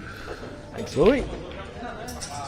Back where I belong, in the comms, rather than playing this game that I'm no good at anymore. It's a tough game, mate. We look at that room and see all these players. So we're just talking about the winner side. Dale just said, tough for Sean to run into Justin, but then I said, look around the other tables. You got Robbo, Jake, Andy. Just Yeah, round three winner side. Yeah, once you get in round three, there's no hiding anymore. Some people have had a bit more of a favourable draw in the first couple, but you're always going to run into someone that can play by round three. And I've just been sort of having a bit of a sneak peek at Ron and Jake looks all over the place. I don't think he's comfortable. I know he's carrying an injury, but he won't use it as an excuse, but he's definitely not his normal self. Ron looks very smooth, as he always does, and I fancy him to probably win the match. I know he's 4-2 up, but I fancied it before the match started. Just going off yesterday's match play, I thought Ron was fantastic. I thought Jake struggled his way through his first match. Yeah, he mentioned he didn't have much table time due to the shoulder injury, but just his feathering doesn't look as flowy as natural. Yeah. You know that when you see his wrist, back action of his wrist and how loose it is, just doesn't quite look the same. Yeah, I think a few people are putting it down to love. I think Ah, he's a bit too in love now. right. I think Ron's intention there was to actually screw the side rail and try and get on this black in the middle, unless he thinks this will plant in the right middle off the yellow, but he would have liked to have come closer to the left side cushion and make that a bit more achievable. I think before you jumped on, you had a yellow near the right corner that looked like he was trying to promote it early. I think he's going to try and side cushion this and give the yellow a chance to square it up in the middle. that was very close. He's left Jake a tough place to start. Probably has to hide, does he? Yeah, I'd say so. I mean, he could take the long ball on, but I don't think he's feeling that good. Yeah. I think the right shot's probably just promote the right side ball on the cushion. Just one thing you don't want to do, and he's just checking this now, is you don't want to leave the one rail escape, the left side cushion, direct to the blackie. So he wants to try and cut that line off.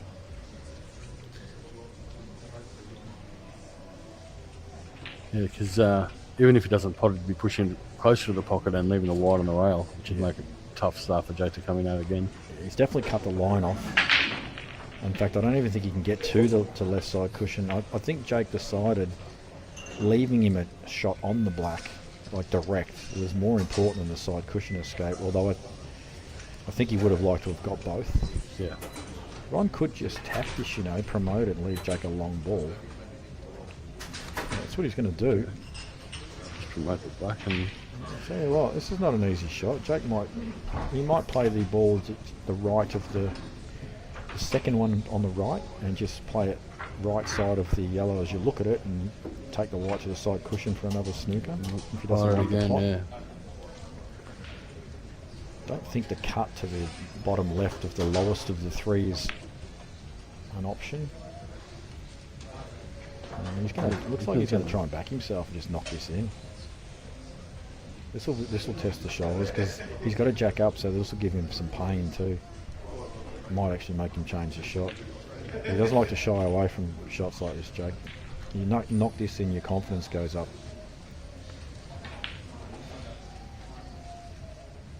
That could be a shot to nothing element coming up too. A bit of angle. Jeez, he's played that well. And as you can see, the white ball, shot to nothing. Yeah, shot to nothing. Brilliant. Does he have to take the... because he's landed slightly awkward. Does he have to take one up the top now? I think the bottom of the three is okay. I don't think there's an in off there.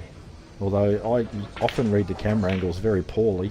Yeah, that's what I've noticed. Very, very worse so. He can take the one in the middle of the three into the left middle. Stun off the bottom rail. Left corner. Yeah, I thought that was okay.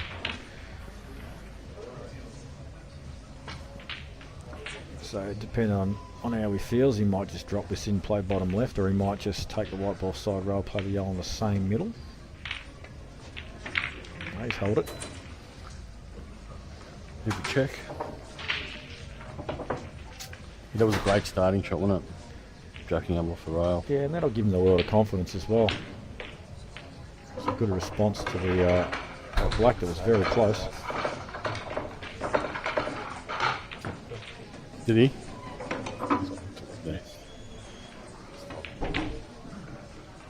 Yeah, he did miss an easy... Well, it wasn't an easy ball. He missed a tough ball, but... 4-3, that's much better than 5-2. Yeah, I'm a bit interested in the Andy Barnett-Robbo match as well. It's an interesting one. Robbo and I are actually halves in Andy in the Calcutta. So Robbo, if he wins, then he'll be trying to win. It's more... He's never going to try and lose. But it's kind of a good news, bad news situation for him. If he does happen to lose, at least he's sort of gained something. Yeah. As a concession, but just another shot to nothing. Yeah, I mean, he gets some coin in his pocket because someone goes right through to the last 16, but gets more coin in his pocket if he wins. Absolutely.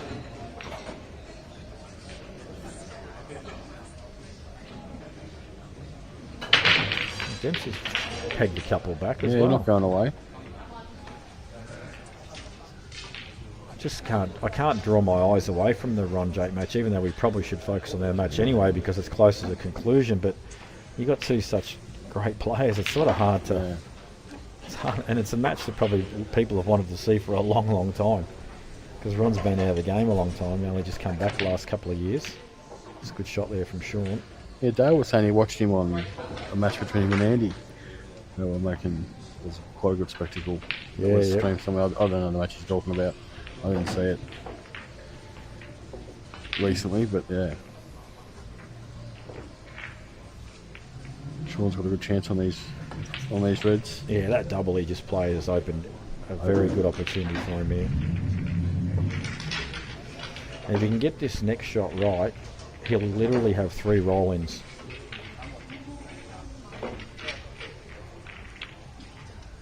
Oh, that's a bad miss. Who played that? Jake, was it? Yeah, I'll come to the table. It might be frame, actually. Oh, he's just over-screwed ever so slightly, but he's still okay. Yeah, they're almost drop-ins, aren't they? Yeah, he wants... I don't know if that black goes to bottom right. If it does, then they're very, very nice. They link up beautifully. If it doesn't, looks he's a bit short there as well, I think. Yeah, he looks straight, doesn't he? Yeah, he would have loved to have just had a bit of angle just to slide past the yellow. Just left another side ball? Cushion. Yeah. He's just pointed there, so maybe he's okay.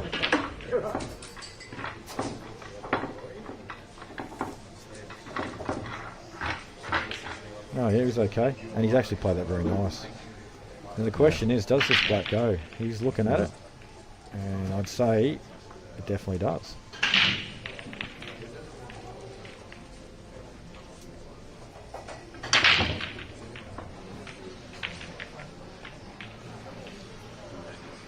So that opening double from Sean has looked to have paid very high dividends.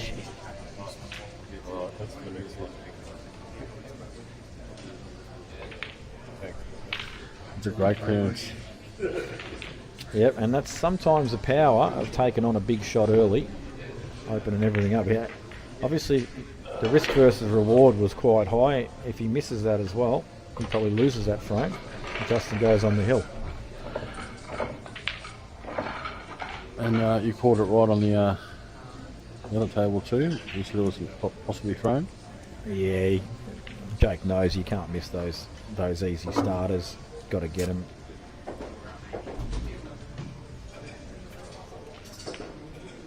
He's undid this slightly. Oh no, it's okay. It's just nice, quick to cloth. Looked like he'd undid it, but it's beautiful. You don't see many of the elite around with the 2-piece cues nowadays. The straight half piece. He's probably had that cue for 30 years. I think young Arsh has a 2-piece as well. I think, doesn't he? He probably bought that at the Salvos for $10. Because you got to remember, Arsh is quite a new player. He's sort of exploded onto the SAC. Not afraid to have a couple of money games, and I think he's teed up another couple down here locally in Geelong as well. has he? Yeah. As in this weekend, or No, I'm not sure. Like coming back returning, I think he's going to play the. He's playing the guy that played Logan, that beat Logan, Shane.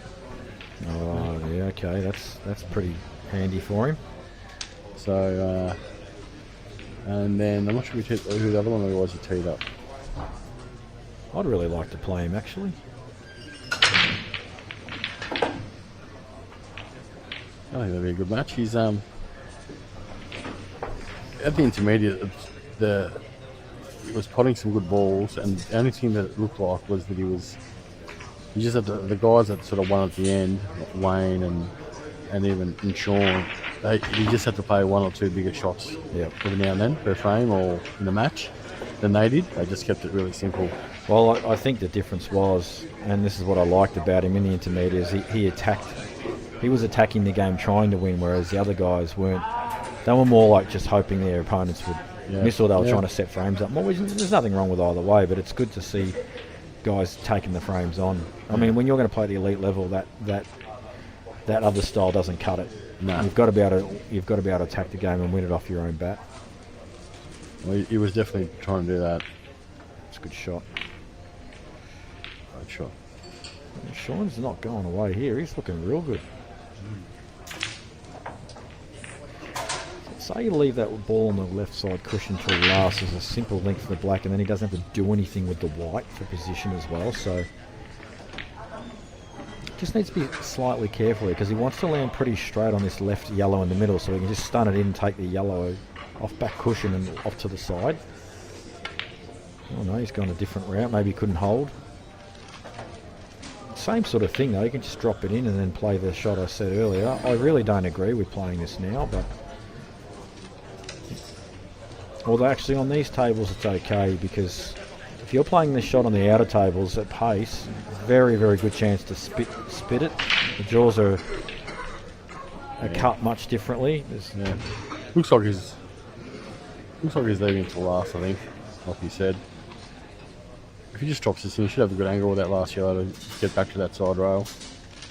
Yeah, and he was straight too, so he's fine. And he can even just play it with a touch of running if he wants to, just to make sure it gets right across. Right over but he there, yeah. doesn't want to be dead straight on it. Wants a little bit angle just to bring the wide out for comfort. He did play with a touch running side. He would have liked it a little bit more, but he's okay. Can always be a little bit twitchy, these balls in the middle off the rail, but I think he might be able to pull it off just enough to give himself a bit of breathing space. Yeah. But even these look so easy on screen. When you're under the pump and you're down on these, they are missable. You shouldn't miss them. Hand over the pocket, cue on the pocket. They are missable. I expect him to get it though. Get it, he does. So, what was he? Was he like... It's like 8-4. Was it 8-4? 8-4 down? I mean, it was a big gap, but it's not anymore. 8-9-8. 9-8, yeah.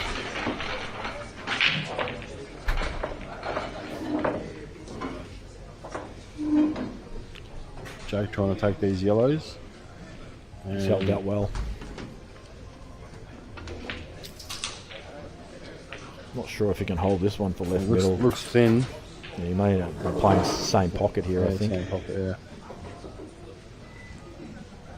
I think that black goes the same pocket too, so it wouldn't surprise if he just lets this play with a little bit of running just to make sure he clears it. And he won't care if he's on the right side of the potting angle, because he can just stun left side rail and back again, and he's on the black for the same pocket. So obviously if you can get dead straight on it, it's just a stun shot for the bottom left, but I don't think he'll be too worried about trying to land really straight. Just make sure he clears and gets a good pot on it. And you see the side? Yeah. Oh wow, that looked weird. He took off, look at it, took off. He's actually perfect though. Just got to screw back like half a foot.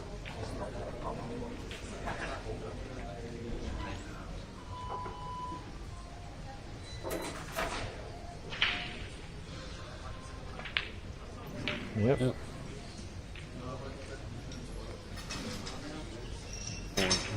You just have to play one or two bigger shots every now and then per frame or in the match. Not going It's a away. great shot from Sean there, wasn't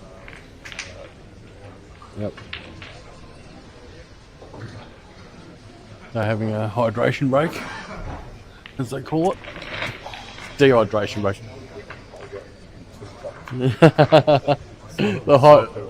The hydration break logo. We got a hydration break logo going on now. I'm looking forward to that. Go on, Dan. Get on Google and find one.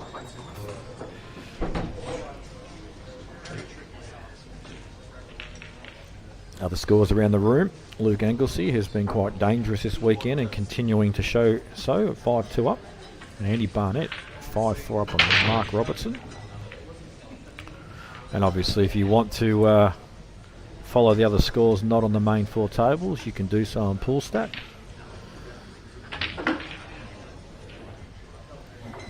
And you'll see them on your screen there as well, just scrolling across if you're lazy and don't want to do it like me.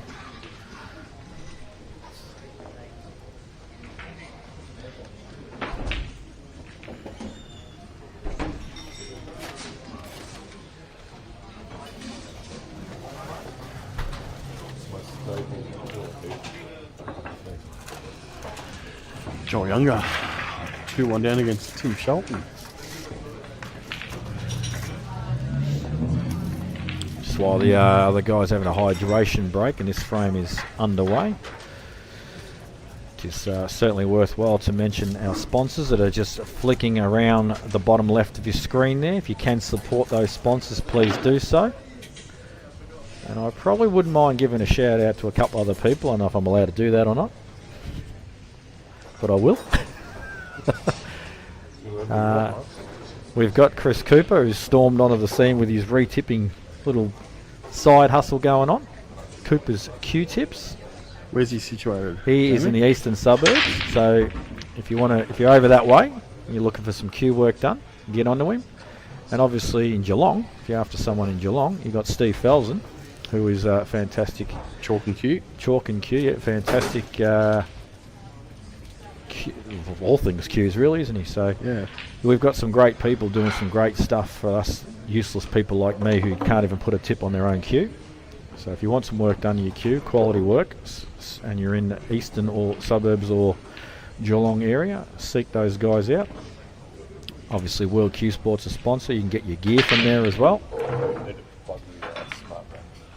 And also around the room at the bottom of the tables, the smart racks have been deployed as well. So check out the smart rack as well if you want something different to the old crappy normal plastic triangle. I did have to mention last night to the staff to make sure when they were packing up the tables, the shark rack, there's no way on the table for them to go, so you have to just lay on the floor. So you didn't want the public to have access to them, so we have to go and grab them and find them. But yeah. So yeah, thank you to all those sponsors. Obviously helps enormously to be able to put up great prize pools for these players to compete for. And I think I don't think there's anyone that's probably could complain about the quality of these 4 tables as well. They've all played fantastic. It's absolutely it's a breath of fresh air to be able to play on some quality tables. Yeah, Joel, I think there was, one of the things you wanted to improve on was trying to get them all to a similar standard, and I think a couple of years ago went out and bought 10 tables from the ABF, the hardwood all-star ones upstairs, so that they'd be all they're actually sensational, those ones upstairs. So really trying to get it really consistent around the room, and these 4 got labelling cloth on them, so I think there's some recross done in them as well. Yep. Around the room, but I think there's a massive difference with the cloth as far as compared to the FSN or whatever was used. I think if you get too nitpicky about the cloth, you're probably a little too worried about stuff. I think it plays fine. It's nice and quick. It's zippy. The rails are bouncing good. As I said, there's just it's good playing conditions. You can't really, if you're not winning out there, you can probably only blame yourself. Yeah. There's been a few sort of comments about the tables on the left-hand side that they play a bit tighter. 100% they do. And I think it's been tough for some of the guys from SA. Some of the SA guys have mentioned that they play a bit different Empire, and those who played Bar 8 as well have noticed a difference. I actually personally dread playing on those outer tables, but I'm sure it'll only be a matter of time before that gets sorted out and a level of consistency across the entire venue will be brought in. So not an issue there. That's a great shot, by the way, from Jake. Yeah, that's been a nice out. 5 all coming up. Dempsey's continuing his demolition mission. What an upset this would be from the deficit he was in if he can cam these. He's slowed that a bit. Just over the touch too far. And he's actually going to be forced to play this long ball. The ball in the middle for the up and down, I think that red comes into play. So I think he's going to be having to punch this off the left side. He's looking at it, but I just don't think it's there. I think, yeah.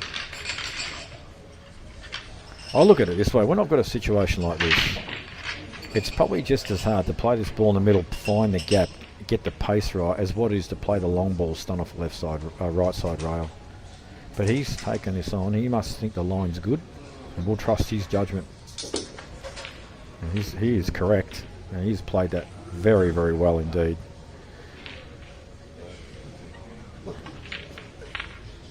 And now, tell you what, if you can get back to 9 all here, Justin will be feeling the pump. He's been shut out, really, hasn't he, this last four frames or so?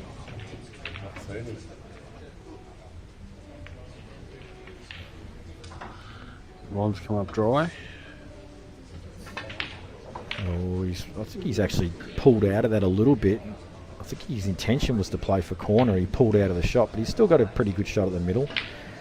Just needs to be very careful this white doesn't track off the red and going off, but I think he's okay. Looks pretty thick on it. Yeah, he's good. Oh, wow. That's the 3. Yeah, I honestly don't think I've seen Justin at the table for weeks.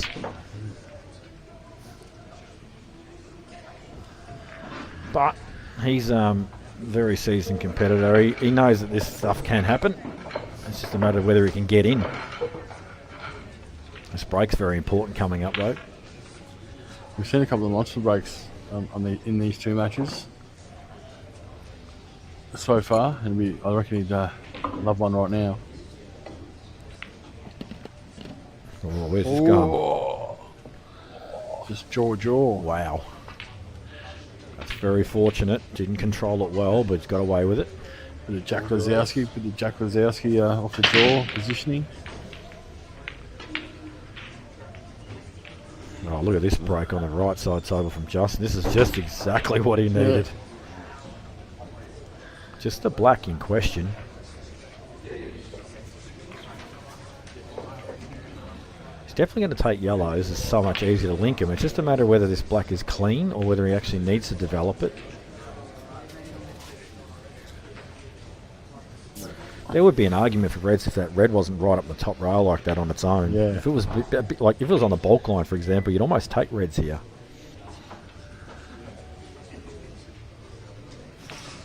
I know that at lower levels that would act as a bit of insurance, that red up there as well, but in saying that, getting up there is tough transitioning back there, so it might act as a little bit of insurance for Justin. Oh, he's So opened it up straight away. Yeah. It's a good shot. And you notice he did that with absolute control. Like a lot of players will sort of punch into that. Yeah. You know, like your less experienced players, they'll punch into that, thinking that they need to open them up. But all you really need is a glancing blow on the ball, and it creates distance.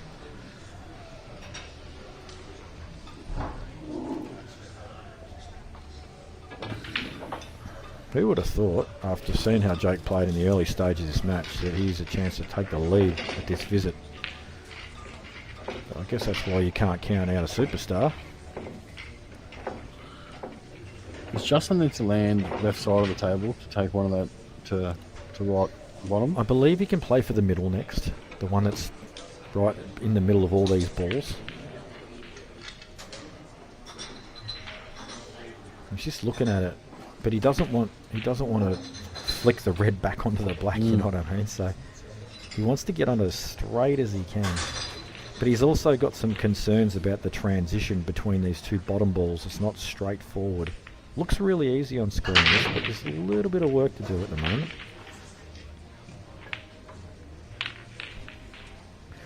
And that's why he's actually elected to land high on this, because now he can actually stun down for these two balls.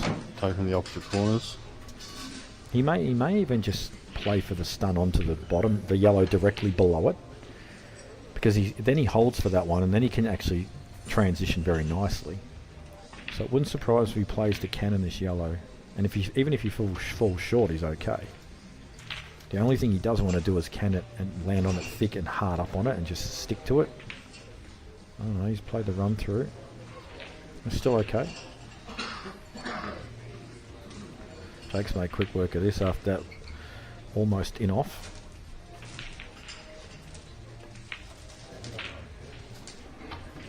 Well, he certainly has lifted a gear, hasn't he?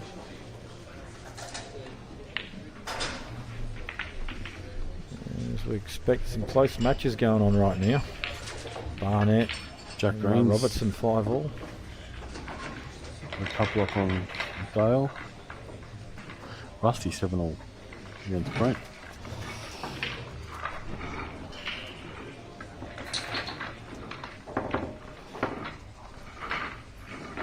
Just slightly short that, but I think he can use the red.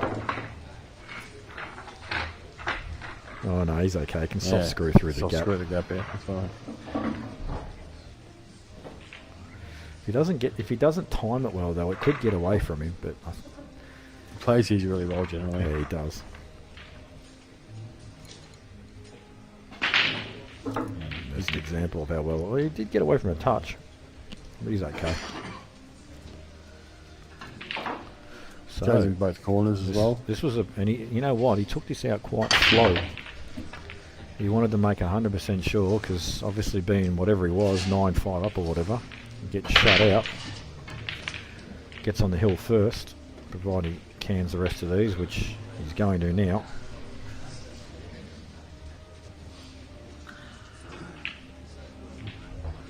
Jake stumped the white.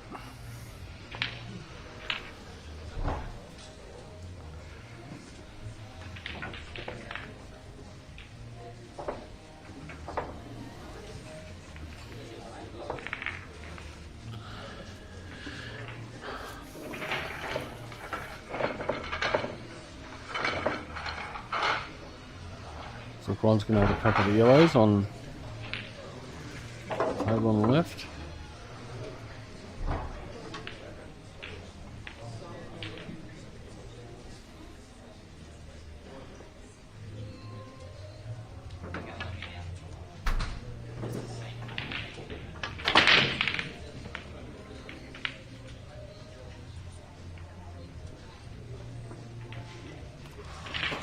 Sean's come up dry.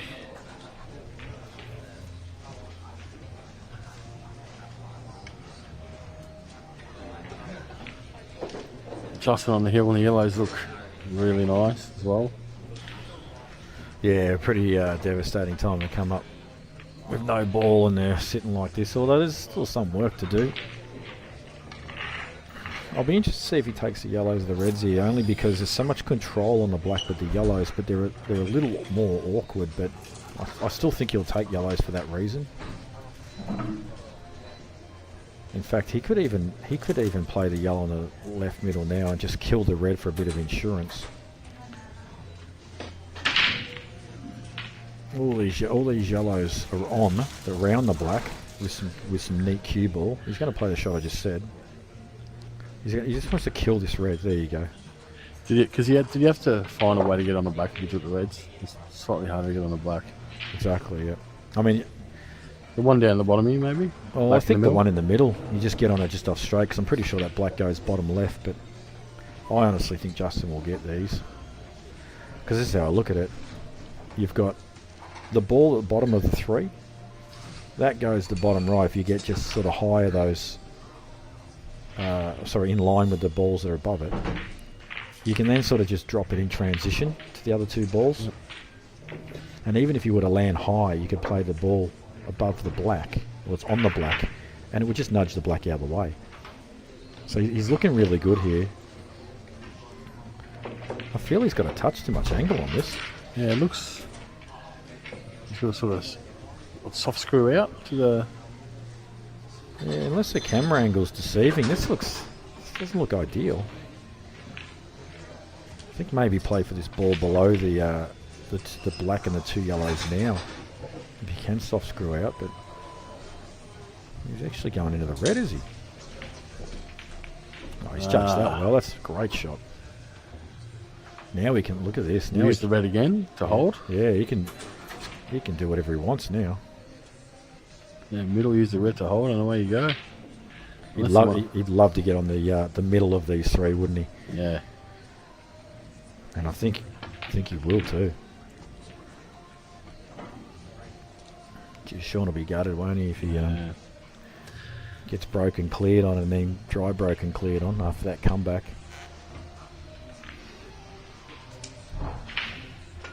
We're on with his final yellow to level up. Needs to play it well. Play it well, he has. All tied up.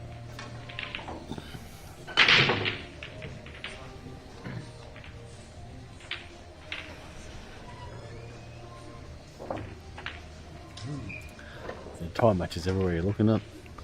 Tight scores everywhere. Yeah, and that's what you kind of expect now, isn't it? Yeah, there's lots of quality left now, and all the Muppets like me are gone. He has landed on that yellow, the middle of the three. Yeah, and he can hold too. For the one above it, he's all good here.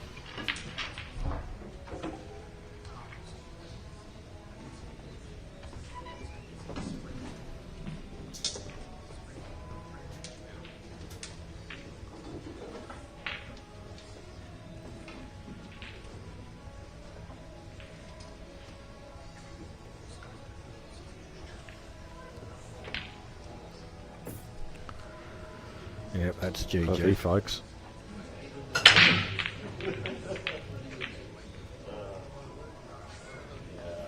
a big break again from Ron, but Dry. I can't believe he hasn't put a ball there. No, he has put a ball in. What's 55? No, he hasn't.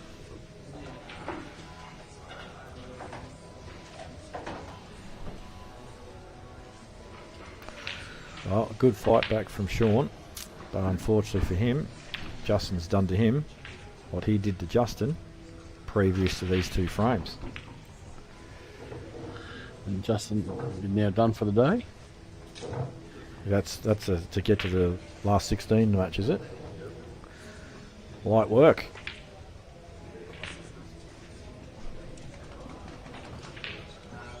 So Sean's got to move over to the loser side and win a couple more matches, 1 or 2 maybe.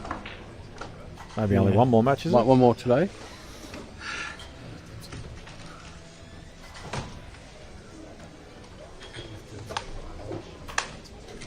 It's a good response from Justin after getting Yeah. poleaxed for 4 or 5 in a row without getting a look in.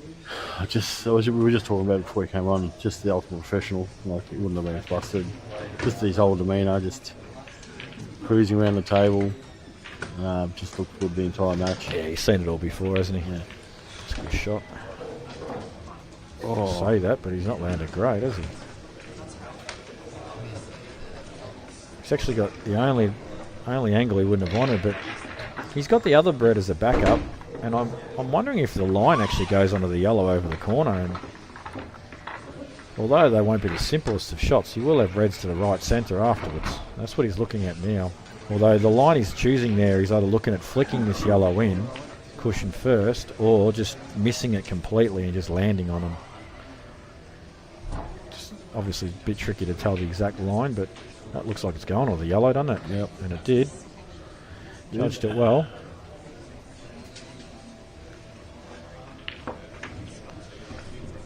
And they both go, but I think he'll take the straighter of the two.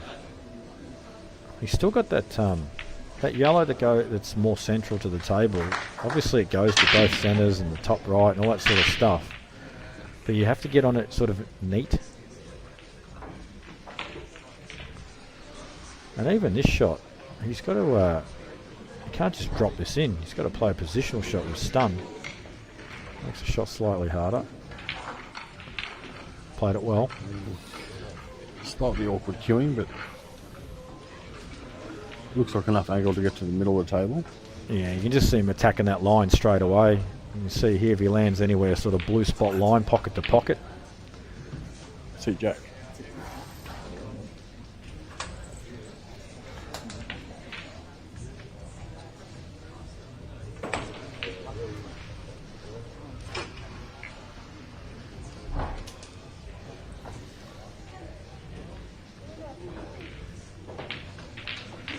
Under hit it. Oh, has he?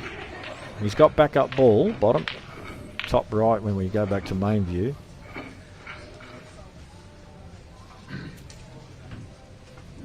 He's still okay here.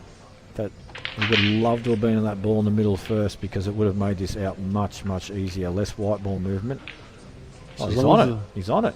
Will this yellow be going? What the hell do I know? Nowhere near. Played Perfectly good. that. Played that unreal.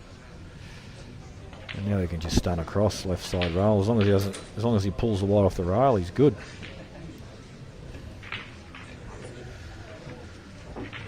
He can actually land almost on any line, whether it be just off straight high, just off straight low, or just straight.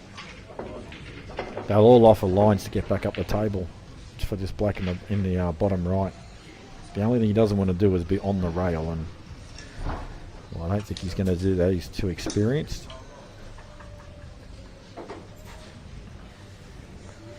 But he's just taking a little extra time on this because he knows the importance of it.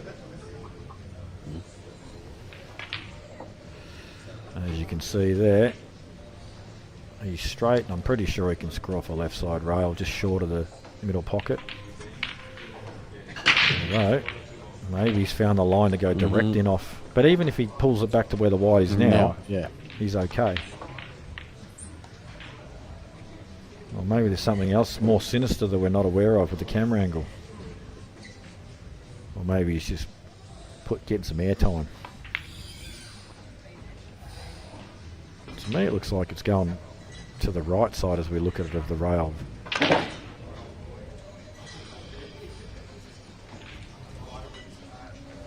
Something he doesn't like. It must be very close to screwing straight back in off.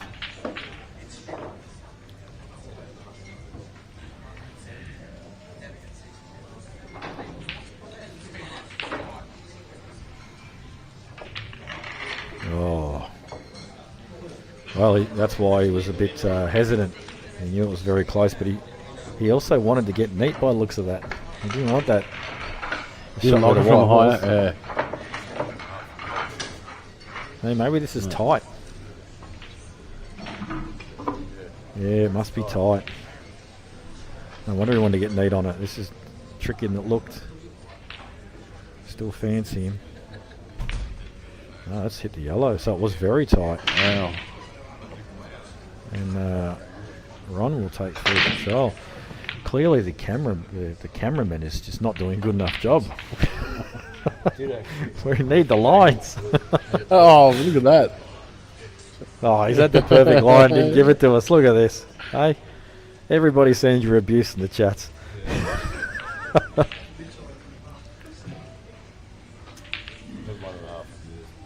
1.5 beers to Dan.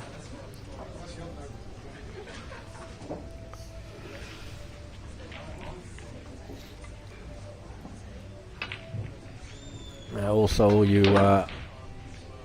great folk out there that's tuned in to watch this fantastic tournament. As you're probably aware, Dan sits here for hours and hours and hours, and probably spends, I'd say, probably at least 28 to 30 hours for the weekend. Probably more, probably closer to 35. Setting up, bringing you all this good coverage. If you want to support him, he'll flick a link up on the screen at some point during this telecast. And your donations to him are much appreciated. Look at what's happening overhead as well by the tables. He hasn't got that view up, but there's a lot happening on from the ceiling down. Dan's had to put up there, so making sure nothing falls on the players as well. Yeah, there's a lot of gear in here now. You just don't let Judgy near it because he's light crusher. Ooh, that's a great I wonder shot. if that was frozen. They didn't announce it, so it It wasn't. actually reacted in a frozen way, didn't it? Like pinged heavy. But we're not going to know because they didn't check it. Or maybe they did check it and they knew. Yeah, maybe. Which is, it was interesting. It took me a while to learn it that in this rule said it's not frozen until it's announced. So Yeah, correct. in the old world rules, the umpire could look at it and not say a word, and no one would know.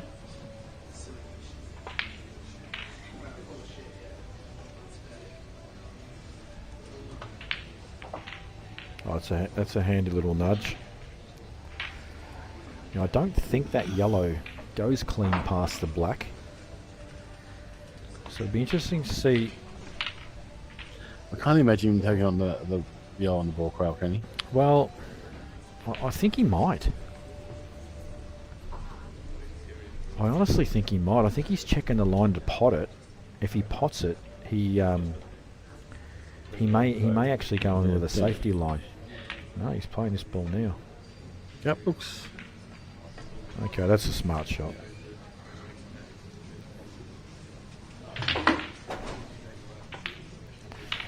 Jake might not have a choice but to play the turnover here. Middle? Actually, he could take the double on to the middle, couldn't he? Yeah. Doesn't have a lot else on. Or do you just centralise the black and play the turnover and put him under pressure? You never go up both. Can you play the turnover and try and double the middle? Or is it too low? No, you could do that for sure. The only thing is if you don't get it, the black could go into an unfavourable position. Or if you centralise the black, put your opponent under pressure. I think he's eyeing off full attack mode here. Try and take it on.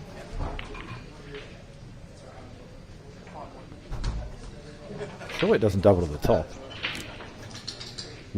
Oh, he's actually played for the middle. He was actually playing for the middle because he walked over to the middle to check the line as soon as he did it. Yeah, you got Roy Tan sitting behind it, said it was close. Yeah, it looked real close.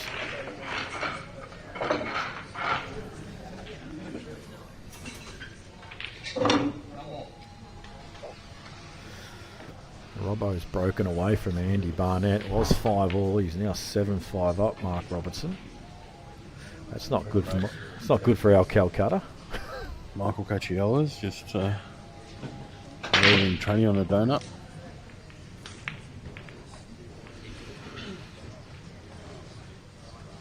Yeah, I would have liked to have played training. We always have a good battle.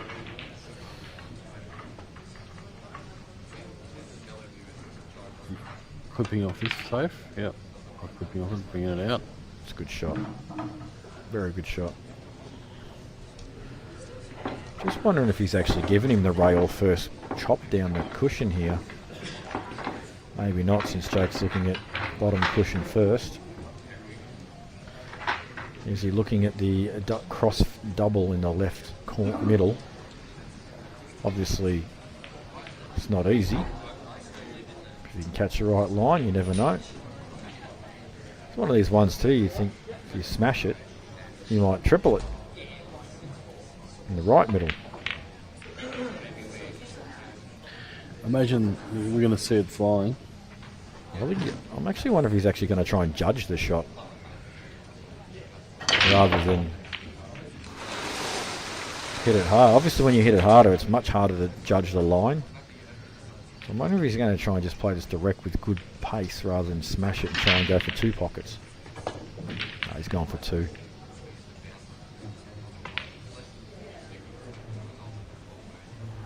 Well, could have been worse. He has left Ron the starter top right, but it's a bit of a twitchy one.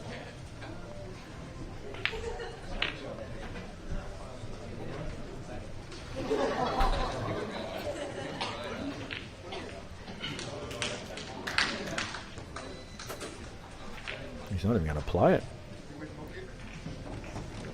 Oh, is he going off left side of this towards the corner? I think this is pretty dangerous. He's got to find a line pretty high up the left side rail here for the snooker. This is pretty dangerous.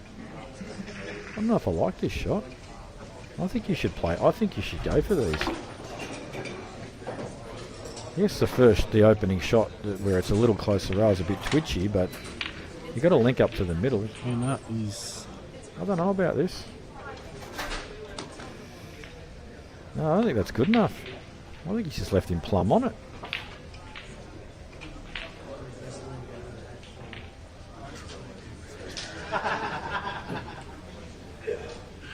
Yes.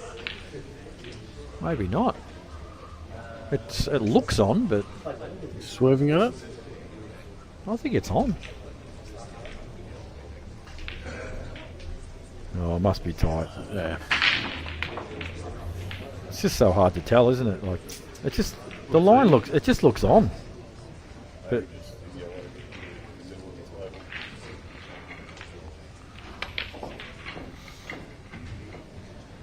he's playing with side, so he's got to bend it a little bit. Tough shot, this actually. Yeah, good shot. You can see the spin on the white, but I don't think it was a wrong shot from Ron. I really think he should have attacked them.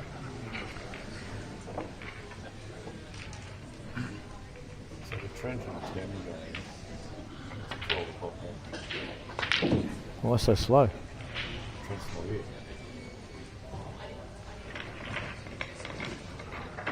Why?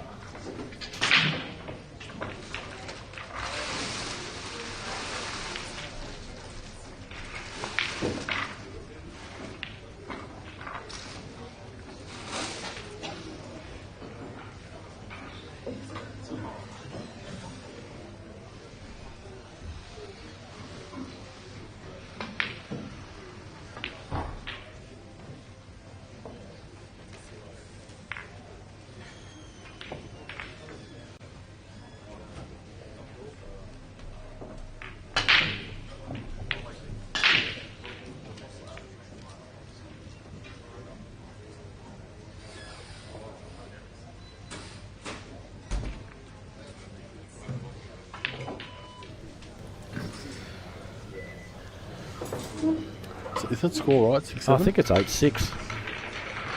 I don't think they've put it up. Went up straight away. Okay. Is it actually 7-6?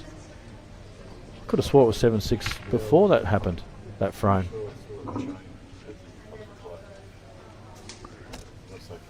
No, I reckon it's 8-6. Don't worry, the chat will be all over this. Let the chat tell us, Dan, because they will know. The chat are good for this.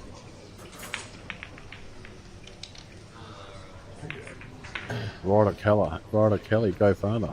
Must be his young bloke watching.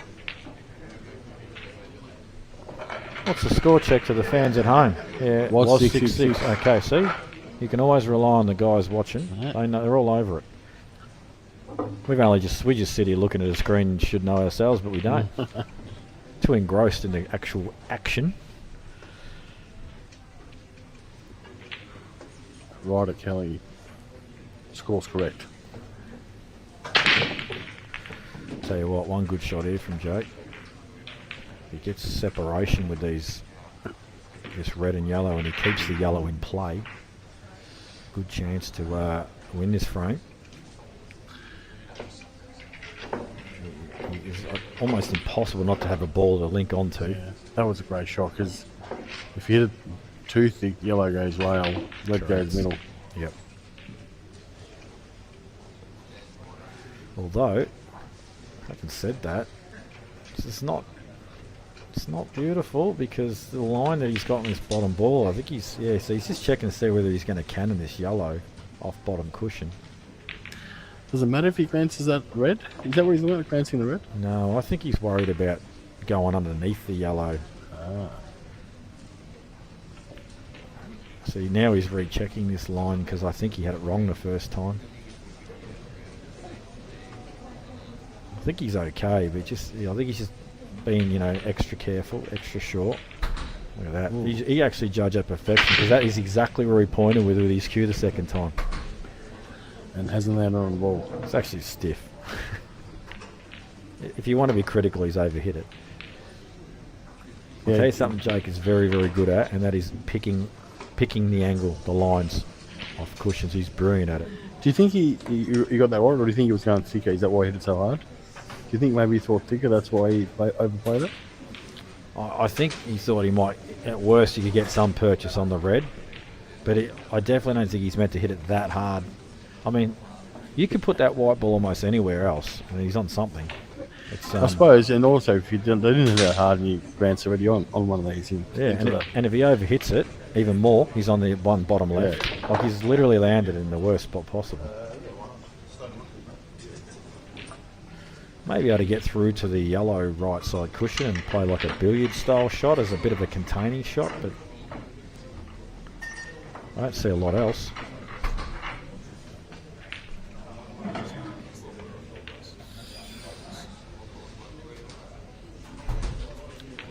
Yeah, that's a shot he's played, just a bit of a containing style shot, but as you can see, his left run a shot. And all the reds go. Previously they didn't. Assume this one goes under. Yeah, definitely. Opening shot though is tough. Yeah, 100%. It's got to be cued very, very well. And even playing this clean, getting on one afterwards, it's also tough. Played it well.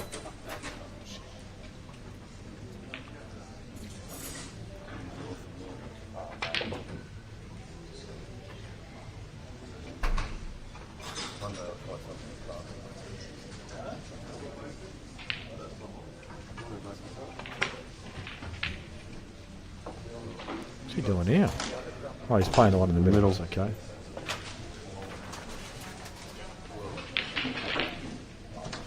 So really the only question mark is the ball on the upper right hand side of the table. That's just a little awkward. He does have lots of link ups to it, but it will definitely be one that he wants to try and land on as soon as possible. He'd probably try and play on it now. Right hands, Anthony. Yeah, I just looked at the table. It looks much easier on the table. Would have liked to have landed slightly lower, I think, just to transition. Still, got lots of choices.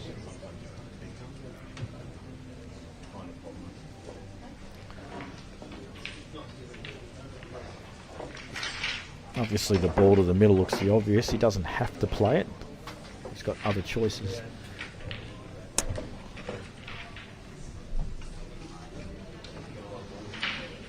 He's got better angle than I thought. He's hitting high on this. It looks high and then stunned it. Maybe not. He's surely not going to play the rail ball now.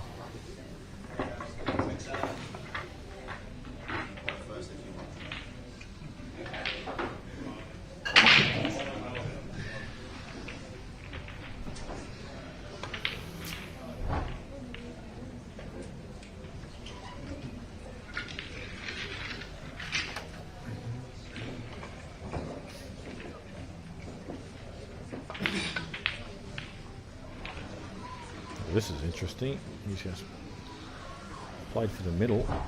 Oh, actually, no, he's got a massive pocket bottom right. Didn't even see that. He certainly did, though.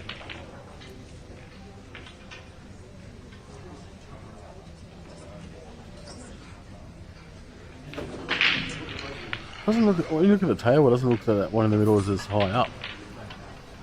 Yeah, you're right. It doesn't, does it? I still think the corner's a shot. I'd almost be tempted to play the bottom left, the one to the top left first, screw back, then play the ball long. Yeah. You got an easy link to the black then, you see, so. And Ron concurs. Yeah. That looks perfect. Corner.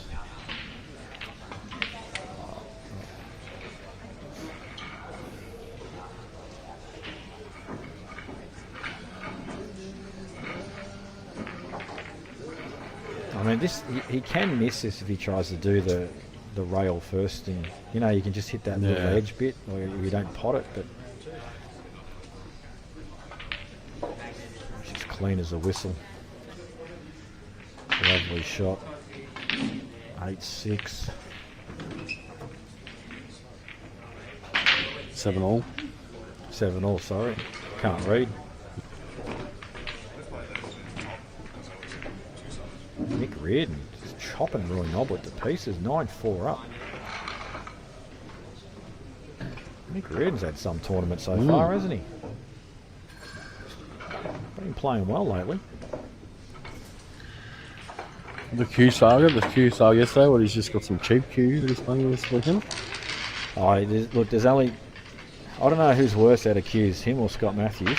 I'm not really sure which one's worse. He said it's a fake Q is what he was calling it last night, Nick. He said it's all painted, the bottom end. It's even painted to look like a 3/4. The brass around the join. I think Scotty's still worse because pretty much Scotty has found the Q until he misses a single ball with it, and then it's not the Q anymore. Whereas Mick, he might give it a couple more chances.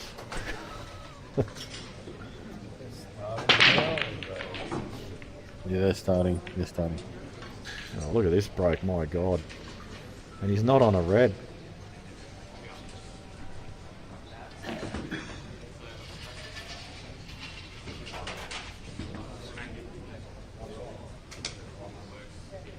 Jesus, he doesn't want yellows. Mind you, though. Tough start on the yellow Play too. the long ball bottom left. It's not that tough a shot.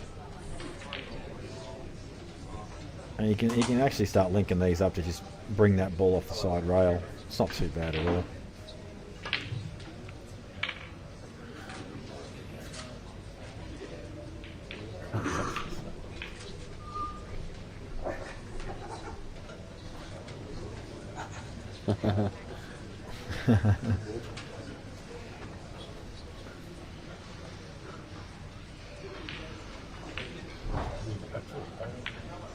Patrick's come back against Jamie Walker. He was miles ahead. So let's just see if Trent plays to pot the ball top right and give himself an angle, just naturally extract a yellow off the side rail. He doesn't have top left. You wouldn't have to do it hard either because you could just use it to hold for the next one. Start the rail, start the top. Exactly. You just got to make sure you get the line right. You don't want to play a stun shot into it. You just want to play it natural.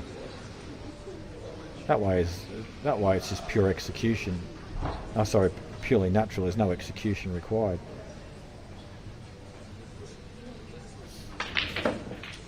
I just don't understand that. Like, there's no...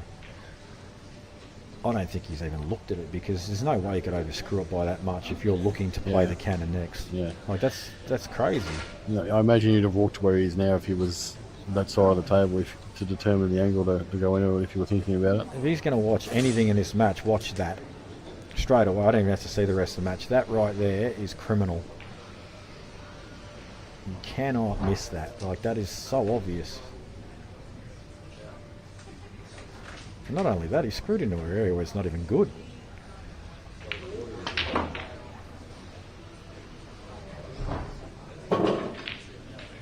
Anyway. Huge break from line, and I think he's got a ball this time. He has. He's got a Yellow, yellow. but they've all They were stuck gone back down together. there. They spread out and then came back together. God. I wonder if he can get through to the potting angle on this left side one. If he can, they're not as bad as they first look.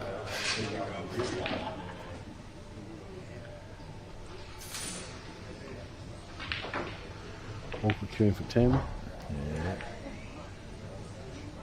And he's actually left now he's left an angle for Trent to actually stun into this yellow on the side rail. And they're actually all on then, like. Huge break from line. Oh, he plays a double instead. I can't. I'm stuck Gone back down together. there. Wow. What the hell? What planet am I watching this on? Oh, Ron's on the one to bottom right.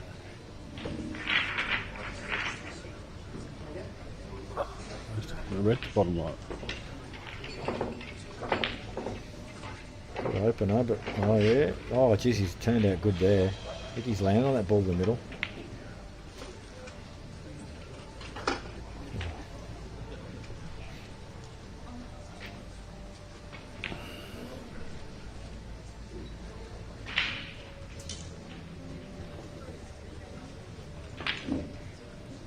Still lots to do, but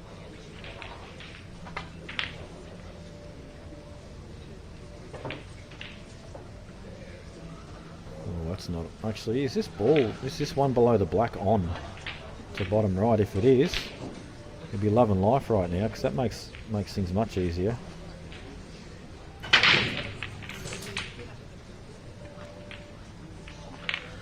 Well, if it's not, it's got to go left middle. It goes to both middles, I suppose, but left middle would be the obvious if you had to try and get on it.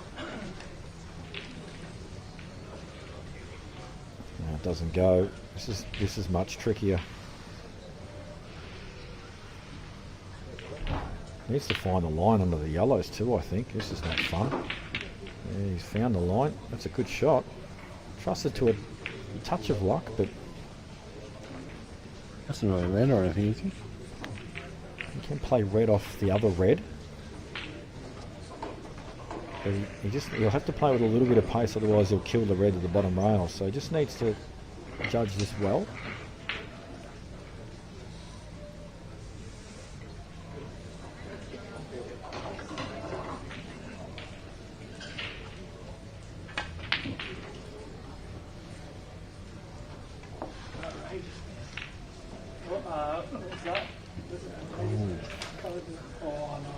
Imagine landing too straight, has he, or he's got enough angle No, there? he's fine.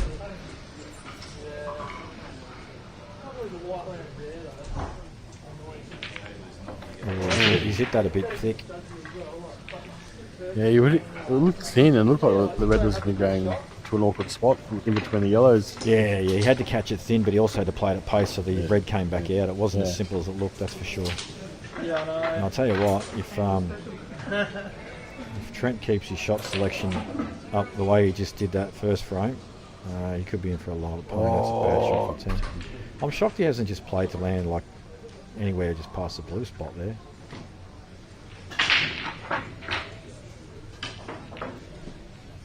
You can promote this and play a bit of a safety.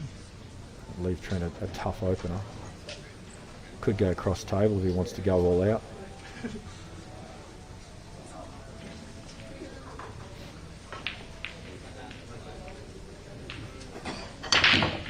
Robbo's really stretched away and on the hill. Yeah, he's found another gear. And looks like he's at the table attempting to clear up on the yellows. It's not good for me, Calcutta. What's he doing?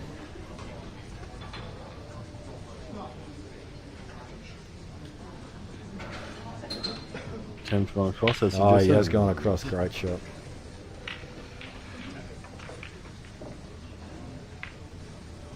Jake's going to try and play safety here, promote this yellow and take the white top high. It's pretty good.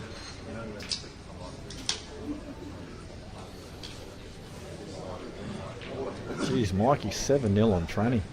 It's making me cry. Yeah. Oh no.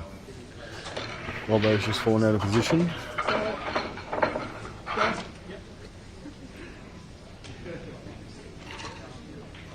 It's a big shot coming up here.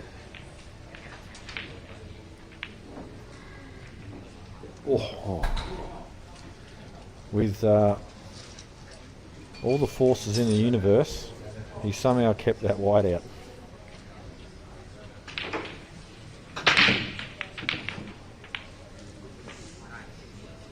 That's a big break. 10. Temujin.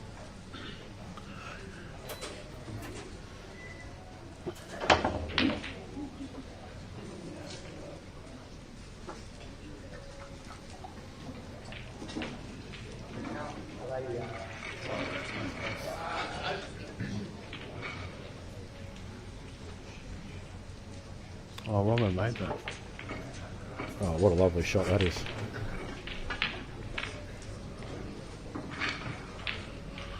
And Robbo through. Robbo's about to beat Barney 11-5. That was 5-all at one point. That blew out.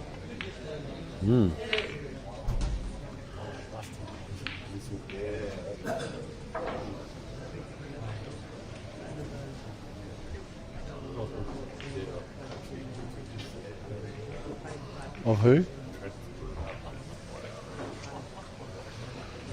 Rusty plays a loser of this Jake and Ron match. That's wow. There's no hiding anyway, folks. Eventually, you're going to run into someone that can play.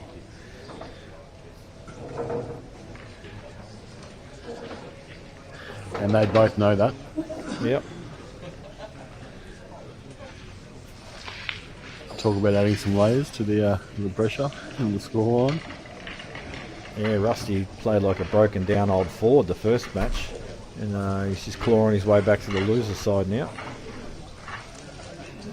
Oh,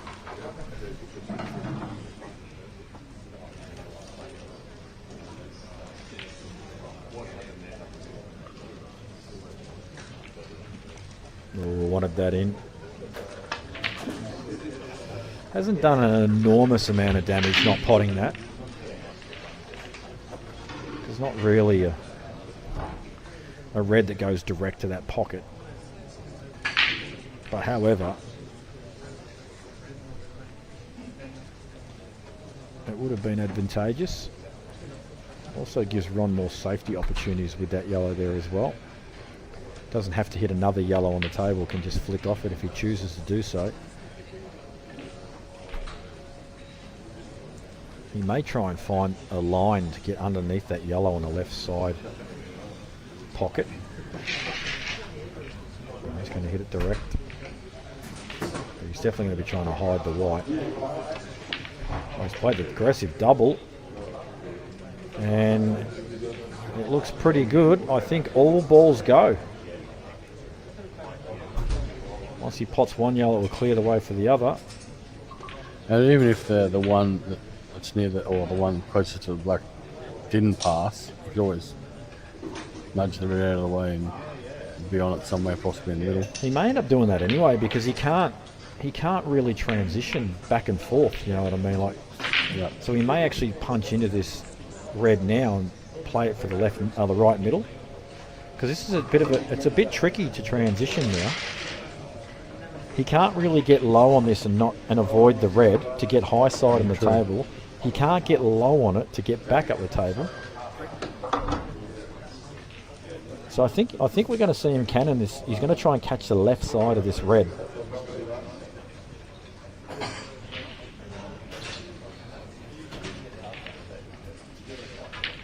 No, he's gone into it direct. I think that's a mistake. I haven't said that though. If he cannons it like slightly softer, he's all right, isn't he? For some reason, I thought it was Ron at the table and not Jake.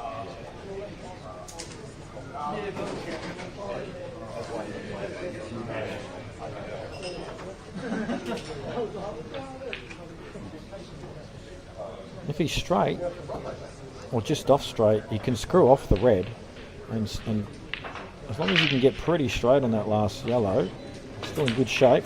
It was direct, he was good. He's actually over screwed. He may have to take the scenic route now. The 3-railer. I think he can play at top left and avoid the in off the middle. He can screw back. He does play these shots very well, Jake.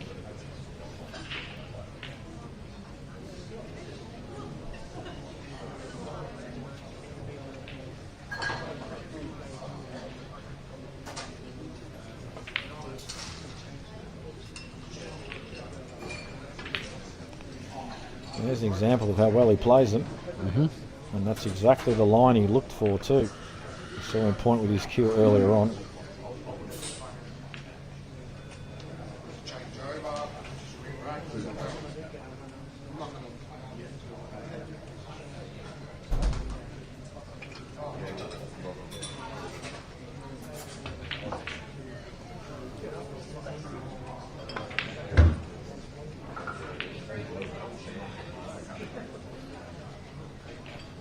Shimmy's playing a double, is he? Cans it. 8-7. Good luck picking a winner of this match. It looked like to be all Ron Kelly at the start, but Jake seems to have found a gear.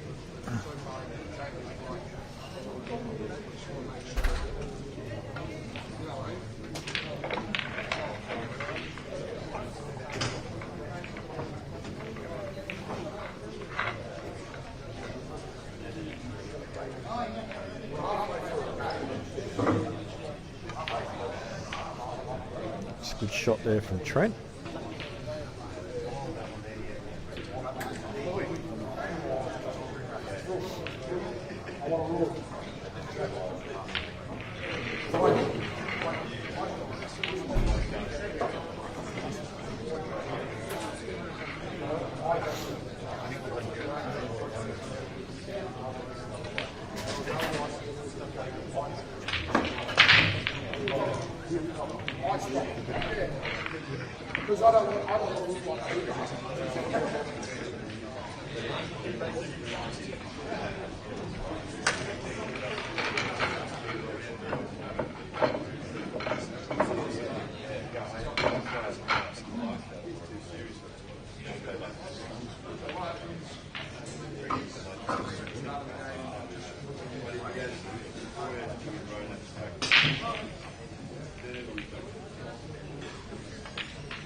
All right, folks, we've had an incident happen on an outside table where a player has broken out of turn, and they've realised midway through the frame, and the player that broke has actually stopped the frame and said, "I think I broke out of turn."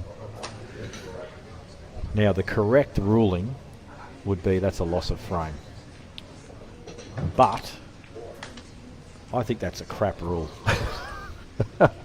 I'm trying to look at what they've done if they kept going. And I would just, if it was me, I would just continue the frame and the other person just gets a double break.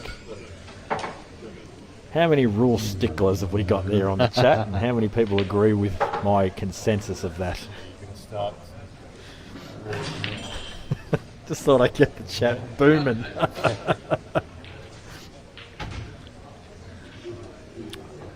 Right, so now I've got to figure out where we're at here. Mick Reardon was 9-5 up in that match, by the way, so... Yeah. Didn't want that cannon. Was intending to play cannon onto red on left side rail. We'll have to reroute. Could pot ball in right middle, play for the double. But the white will get away from him, so we'll want to land pretty straight and screw off it.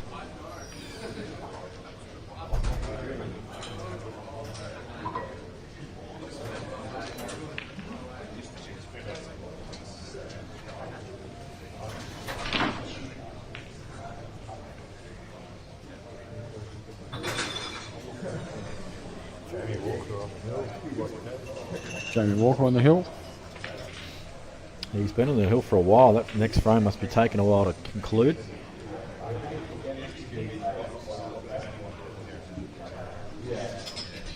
I like that Ron's gotten rid of that. It was the trickiest ball other than the rail ball, and it's looking like now the double will be the last shot. And he will want to land pretty straight on that double so he can get the wide out for the black. Does potentially go both bottom pockets, but definitely bottom left.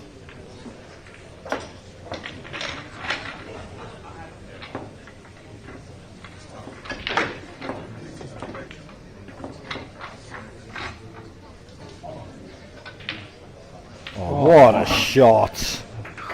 Hold my beer, says Ron.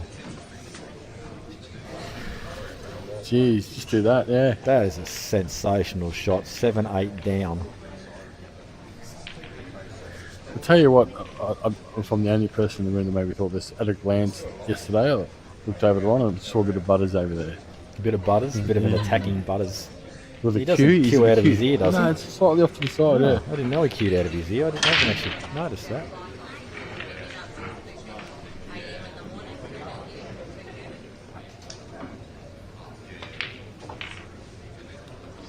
Temujin 3-1 up.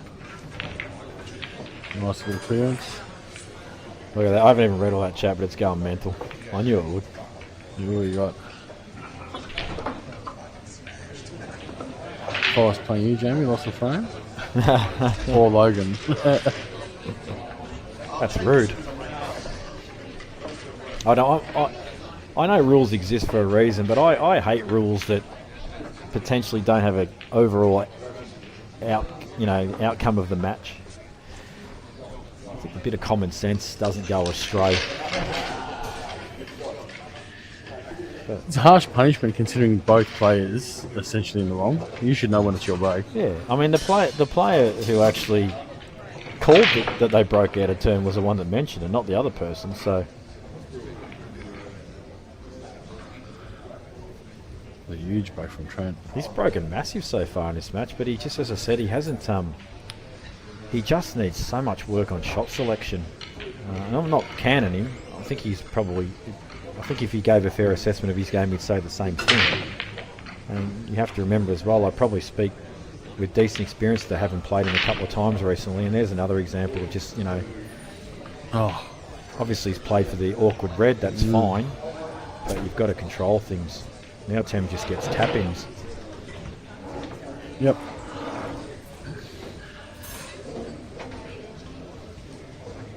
Ron's had a dry break, and Jake's got a bit of a tricky table. Hasn't this been a good match?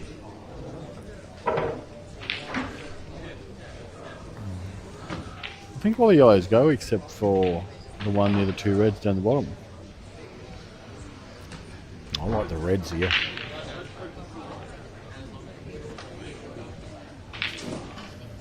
I'd like to see this go hill and just let them slug it out. And tell me there isn't people just screaming for another one of these two, another rematch of these two playing again.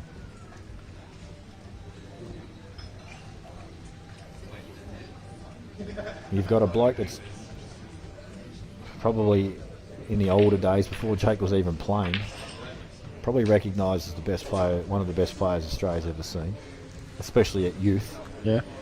And you've got Jake, who's probably the most winningest player Australia's ever seen. Maybe you could say Justin, and obviously Alec with his more years of tournaments under his belt. You can see quite a rivalry building up with these two guys in years to come. And I think it's going to be great to see.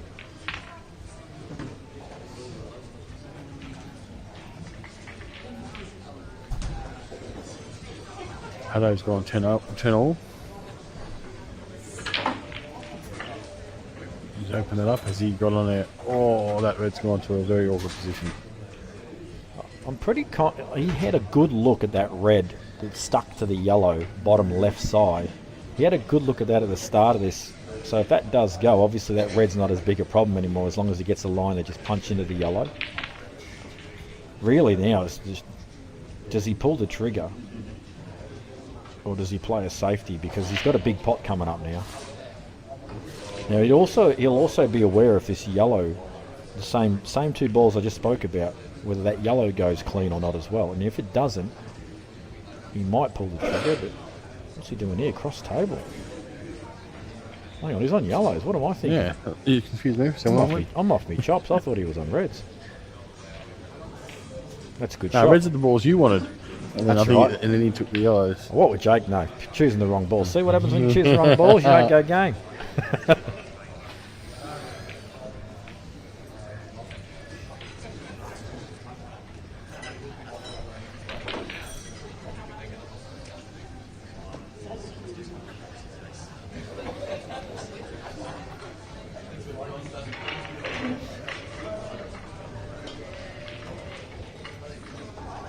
I need to be careful leaving Jake anything high on the table here because she won't. Because then he can go into this little cluster down here. Oh, he's just tied him up a bit more. Yeah, he wanted that in. It's not bad, but Not sure if that red still goes. The yellow still goes.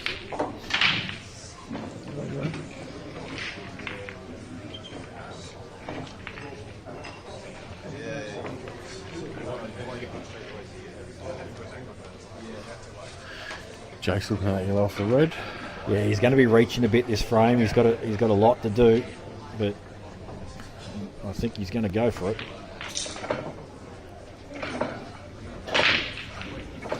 Yeah, any frame now going into the lead just builds pressure on it, getting close to the end. Well, the reason I say he's going to be reaching a bit, he's got to play a 2-ball plant, after this next couple of shots.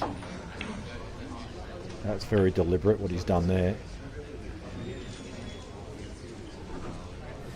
Temujin 4-1.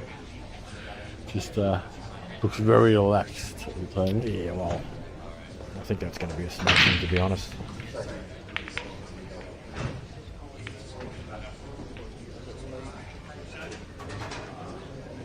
Tranny's got one on the board. All rejoiced, one of the tournament organisers.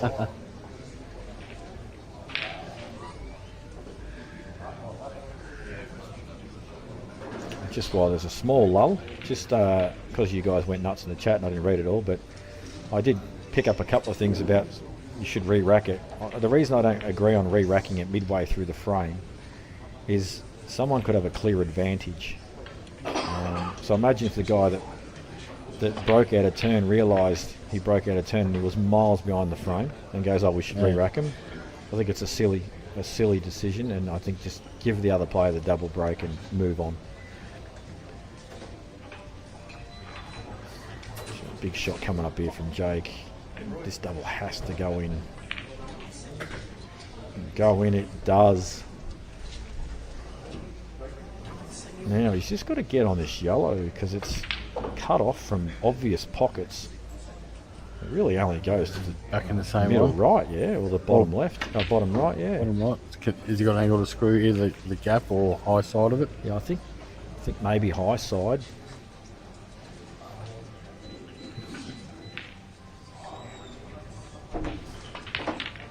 He's played that well, hasn't he? He would love that to have come back another half a foot. And if you glance the right-hand side of the red here, you should just better come through and get back on the black up high. Catch the red spin, maybe. I don't know that that's there, is it? Oh, you might be right. It looks a bit thick. Yeah, he's looking at it, but It looks a bit thick, doesn't it? No, that's a great call, Louis. Great call, mate. And that little earpiece you've got in Jake's head there, mate, communicated well to him there. The important part with that shot too is he didn't overplay it. yeah. You hit it with a bit harder, and then you hit it thick, and you're stuck there. So, good judgment.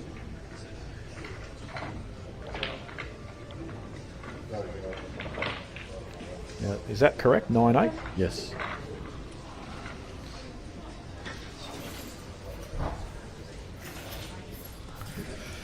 Hydration break. I'll tell you what, too. Jake is now starting to look a bit more dangerous. Yeah, it looks like he's turned the corner. Looks like he just... Who cares about pain? Yeah. There's 30 grand on the line. I can deal with pain. He's turned his Rambo on. He's wearing the Jake Star t-shirt. How's Joel going? Got a crowd forming over there. Although I think the crowd's around the 10 all with Patrick Hood. Oh, he's got back to 10 all. Mm-hmm.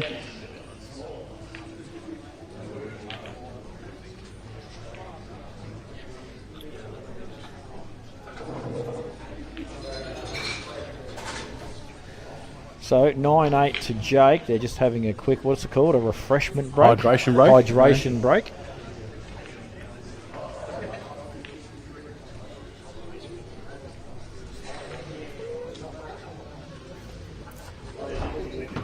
I can't believe you haven't Googled it yet, Dan, and got it up on the screen. Come on, mate.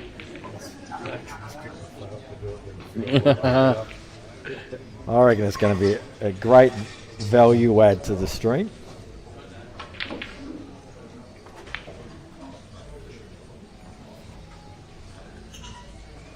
This must go clean up top right. Yeah. Just needs to be careful he doesn't snook himself behind the red if he hasn't got the... Oh, what's he doing over there? Yeah, I think he's got to... I don't think he can actually hold, so I think he's got to clear the red. But I'm sure it's not over there. Oh, maybe he's just looking at the line. Yeah, good shot. Oh, what have we missed here? 1,000 balls off the break? Or one? Looks like heaps have gone in. It's just because they're not down this bottom end like they have been.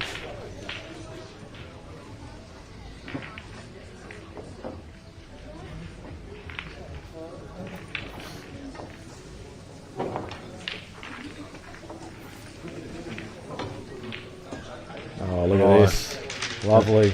And a chance to nudge the other one out as well now. You can't not nudge it, can you? You can't even double kiss it, so it's going to come out. He's got the link up to the opposite middle. This is looking pretty good for a 10-8.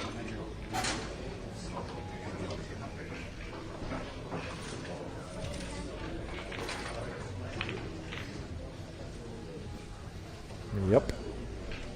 Yep.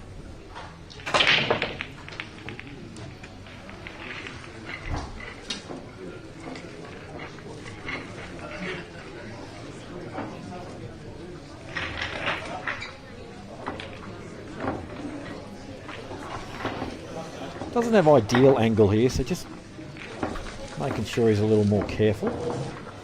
Although, what's he doing? Yeah, I think he's just 100% making sure of everything here. So I think this black is just slightly in play. Yeah, that's all right. So who ended up winning that? Paddy's come over. No, he got beat. He got beat. Yeah, he's trying to. He's a bit flat, and then Ecky's worried about his break here. Give me a break here. Tell you what, he's got a decent smile on his face. Someone just got rolled. I just overheard him say that 2 years in a row he's gone down into the side on that same table. Oh, really? He said no more on that table. Yeah, he's banning that table for himself. Yep. Oh, what happened there? That's what we call bubbers. Jake's taken a really long time on this, isn't he? Yeah. He's got three balls, all very accessible, but sometimes it's interesting, you just don't find an optimal route straight away and you kind of bog yourself down. I'm just wondering if he's being too cautious, given the context of the match. Okay.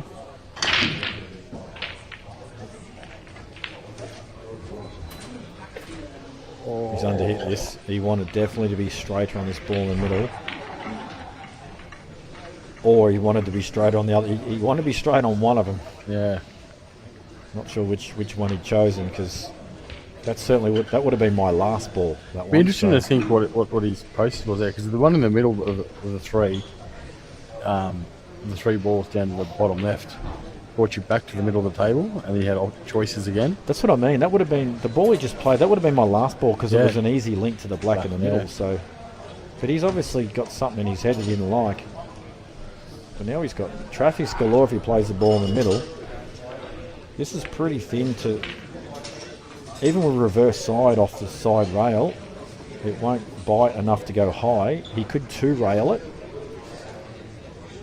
But either way, he's going to be, I don't think he's going to get high on this. He's going to scenic route it one way or the other. I think he's decided scenic route now.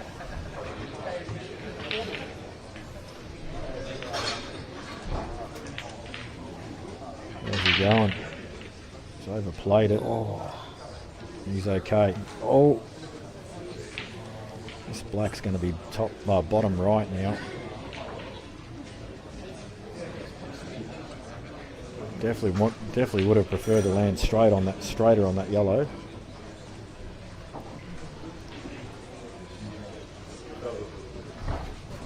is he not on? He's on that, isn't he? Yeah, he's on it. He is taking his clearance excessively slow for some reason. I don't know whether he's just trying to keep himself calm down, or he's just being super cautious because he realises how important this frame is. Oh, he's not on it.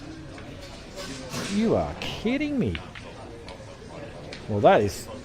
Oh no, the yellow couldn't have gone in a worse spot. You got to say it's a little bit unlucky, but I think it all boiled down to the shot choice earlier. Yeah, with 3 balls to go. Yeah, 100%.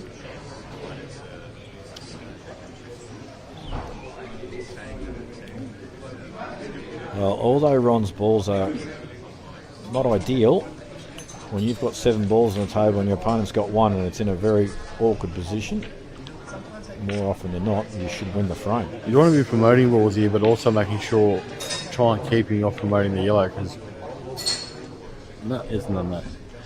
It's in a pretty awkward spot. You'd like to keep it there as long as you can. Well, I don't think you can get to it direct. And playing the swerve on it will keep the white down the bottom, and it will just leave him on the rail ball, so he doesn't want to do that either. The double up to top. Oh, can you get Top enough left? of this? Can you get enough of it? Big shot coming up this. Oh, glance would have sent it in. It's not the worst shot in the world. Does Ron play the ball on the rail now? Just get rid of it and then play the safety on the right side rail next? Yeah. Tough decision. I think when you're right behind this, the cloth's new, the tables are pretty new. You know, it's going to slide in pretty nice. They're not jewelry, so I think you sort of fancy 3 yourself inches to get closer. it. 3 inches closer. You're probably definite. Yeah, I agree with you there. It's a bit of a nervy one, but I think you have to pot it. I think you have to play it. Play the safety afterwards. Because what are the chances? You've got a snooker him to get ball in hand. That's your next chance to really play it. His ball in hand. But so. I don't think he's going to get ball in hand. It's a one-rail escape for Jake. He's very likely to hit it. Yeah, that's what I'm saying. You've got to wait till then. You're not going to get it. I think he's making a mistake here. I understand why he's not doing it. I just think he has to do it.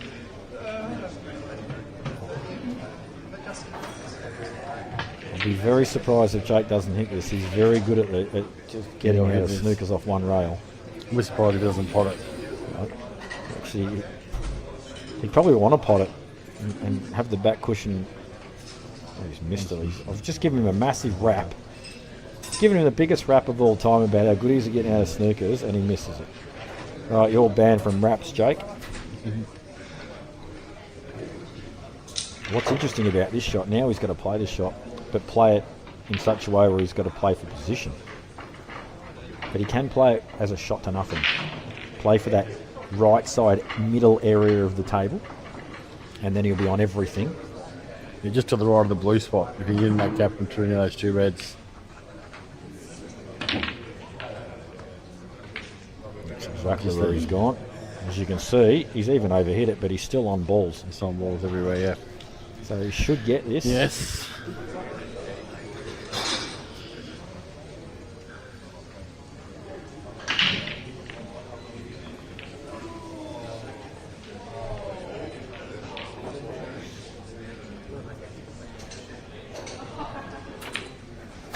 Wow, okay, I didn't realise that was even on.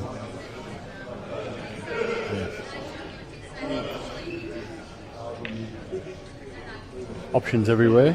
Yeah, I think this is one of those ones where you don't try and map this like absolutely ultimately perfect. You've got about 4 different ways you can go. Just choose the ball that's going to be used for the black, and the rest of it just knock them in. It looks like he's possibly chosen the one that's near the middle pocket as the one, maybe. Yeah, I think that is the correct choice. He actually, I think you'll find he'll use the one that's on the blue spot last. He'll just link to it, you know what I mean? Then he's just got to stun the white back a foot, and he's right behind the black. So, he's not. Well, once again, I'm not 100% convinced with the route, but once again, don't overcomplicate it too much. You can get on the black from any ball. Yeah.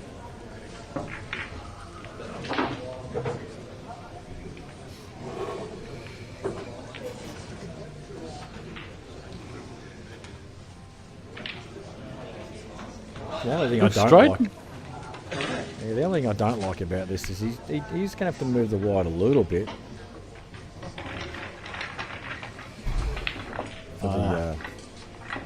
He's got to judge this well, do you know what I mean? Yeah. And he's also going to have to play it with a touch of right-hand side as well, just get the line he's got now where the white is. Yep. Could two-rail it, but then you're coming across the line. You don't want that. You want to come into the line, so you're just going to see him play it with right-hand side. And you saw the right-hand side bite, and a lovely shot.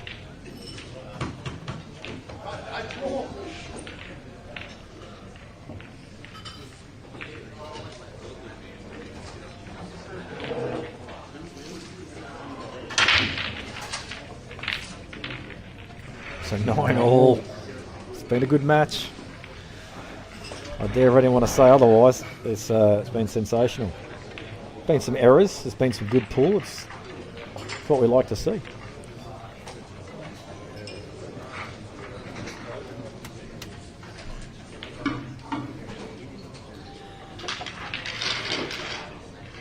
Trent's got a good chance to square this match up on me. I can't believe it's 4-3.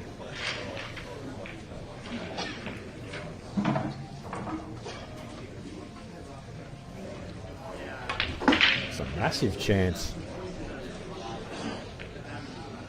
Tim Shelton's not going away against Joel Younger either. I missed that score, what was it? 6-4. And Roy's pegged back too, Yeah, 10-8. 10-8.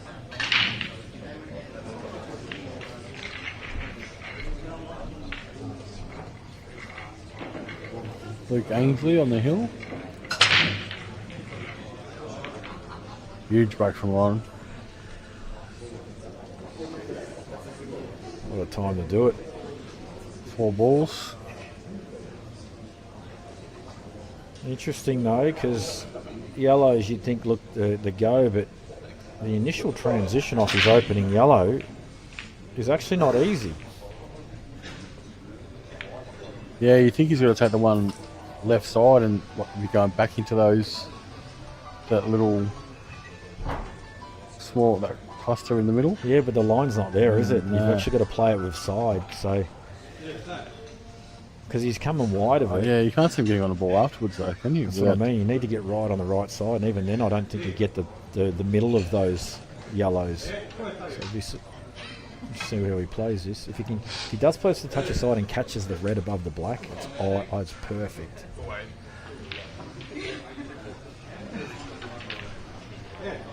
I think he's actually played for the shot of said. He's just got too much on it. Yeah. He's still good here. He's got a shot. You can screw and hold into the black maybe, and then come back down the bottom. Yep.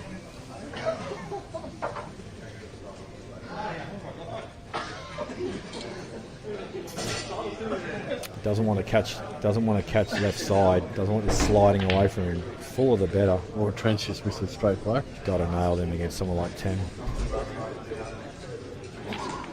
Lovely. Played it perfect. Now, can he hold? And if he can't hold, he may try and play this and cannon the red. Oh yeah. Yep. Play this with heaps of drag.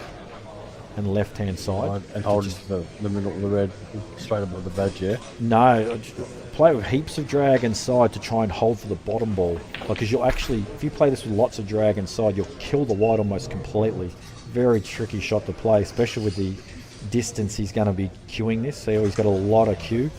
Really hard shot to play, so I don't think he'll play that. He's going to play high. No, he played the first shot, I said. Jeez, he made that look easy, didn't he? It wasn't as easy as it looked. Yeah, I thought it looked like touch bottom, touch side to get into that red. Same shot here. He can either play this for some running and play for the middle, or he can play for the same pocket he's about to play this off 2 cushions. This will be preference. Such a smooth QS run. You can just see him sliding past this with side, can't you? Mm-hmm.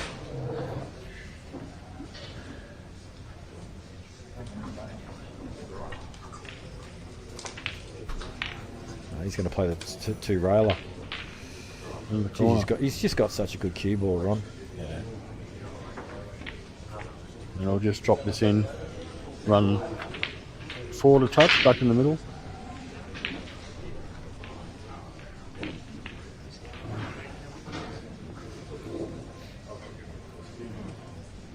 He's going to use the bottom cushion, is he? Did you see the yellow Tem just Yeah, missed? he just chickened it.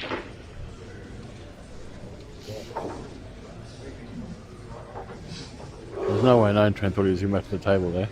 No, it's just slack from Tem. Well, big frame there from Ron, break and clear. 10-9 up. We haven't seen his nose in front for a while, but it is now at the crucial point of the match. Jake needs a ball here,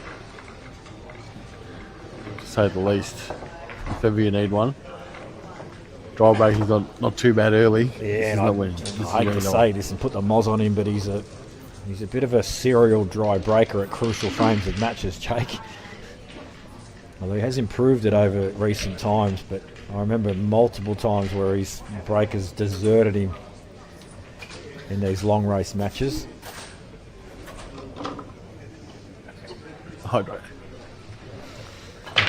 Hydration break on the right side table. Looks like your commentator cursed him the right way. He didn't. You helped him get a ball. He's all right.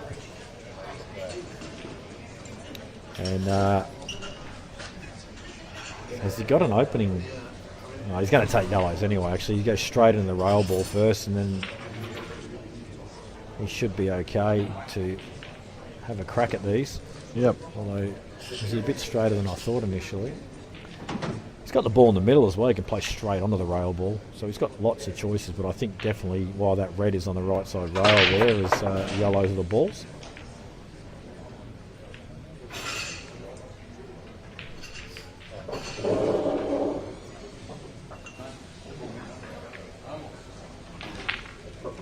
Yeah, beautifully controlled.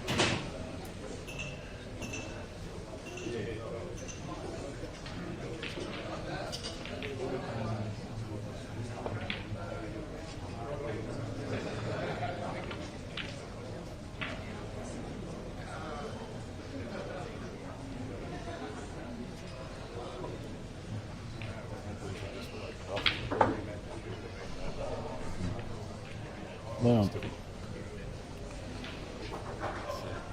Would love to have missed the red there and got neat on this right side red, yellow, but just caught the red and now he has to reroute.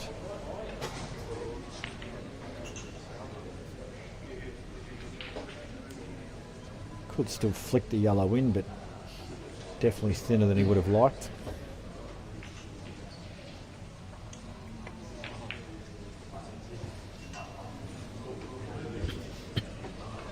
He's going to play it.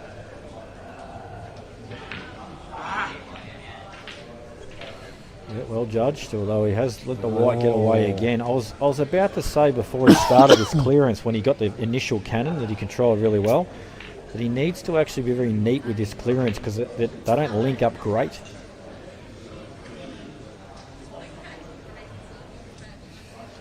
Now, I don't think he's just going to drop this in. We may see him take a scenic route on this one.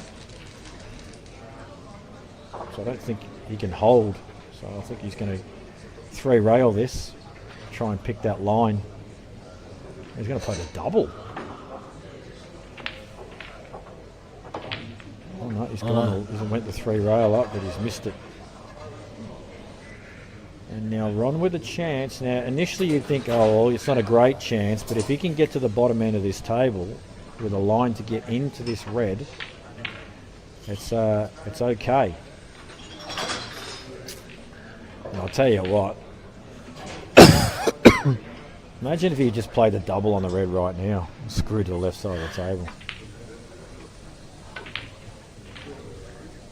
I think it's really important that he doesn't get rid of all these reds straight away. Because on the top, we need to leave it on the top, yeah?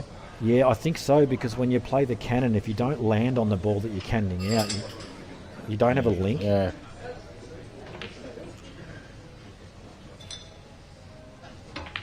But he's not going to do... Oh, he's going to screw into it offside rail, maybe. But even same deal, he's not going to have a link if he doesn't land on it.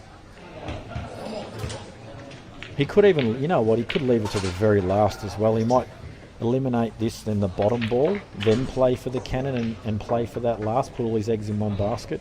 If he gets a good line, he'd be pretty hard done by not to have a shot at the red. So I think that's the route he's going to take. You got to remember as well, it's kind of a free swing for the match because he's on the hill. On the hill. And pretty much if he can draw this back, because he looks pretty straight, if he can draw it back to kind of where he is now, it's a pretty good line.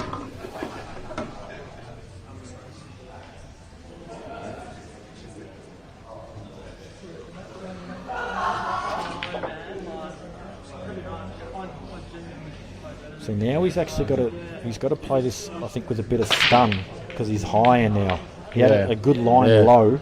Yeah, where the white was almost perfect because you just would have drifted into the back of the ball and popped it out on it in the corner or middle.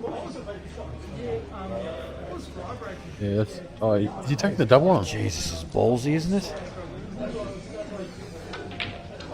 What a shot! What a player! Wow. There's no point getting cannons when you can just double balls like that. That really is just great to watch. And from someone who cannot double. I can't double either. And I'm like, what the... That's why I never call doubles when I commentate, because I'm the worst doubler in the country, so I just don't call them. And this is a brand new cloth from yesterday as well. This is a brand new table. Yeah. And... Well, folks, I hope you enjoyed that match because it was sensational to watch. Pleasure to call. Might take a quick hydration break myself. Yeah, me too. I think I'm done. Thanks, everyone. Can you do commentators' hydration break, Dan? You go watch Joel for a little bit. I'm just going to grab some food. I'll be back a little later, guys. There'll be plenty more action.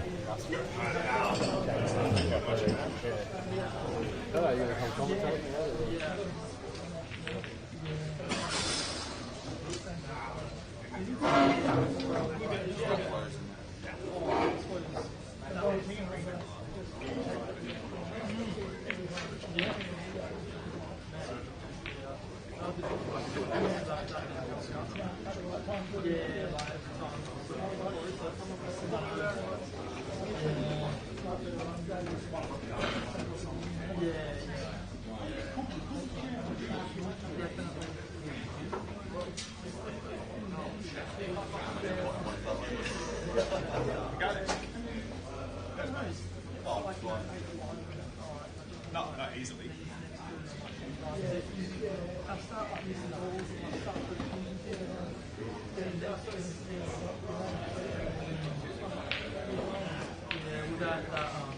That one where I rolled it down and left it over the pocket. Oh,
Alrighty guys, Santiago back here. Went for a slightly longer lunch break than anticipated, but that's okay. You guys were getting some great insights from Louis and Jamie. Dan's just going to do some balancing here. I'll keep feeding him some audio so he can make sure I'm not deafening you guys. It's just completely turned off my game. Trent went around 3 rails very creatively there to still foul. Maybe a bit lucky with where the black still sits.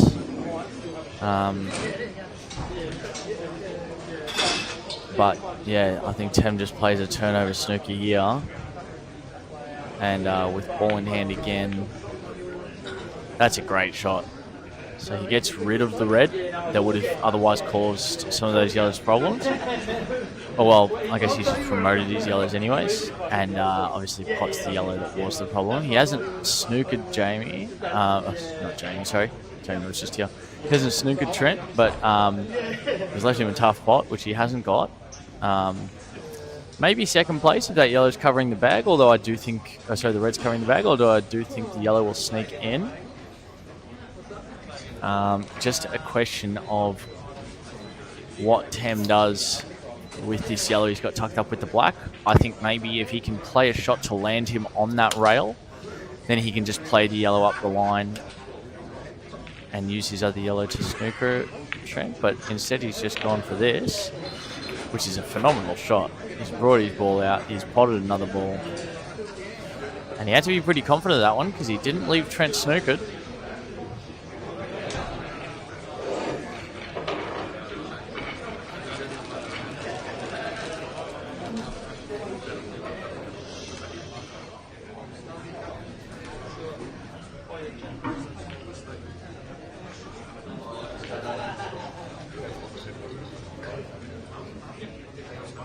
Yeah. So he's potted the red now. Dan reckons that was actually the plan for the last shot, in which case he missed terribly, but that's okay.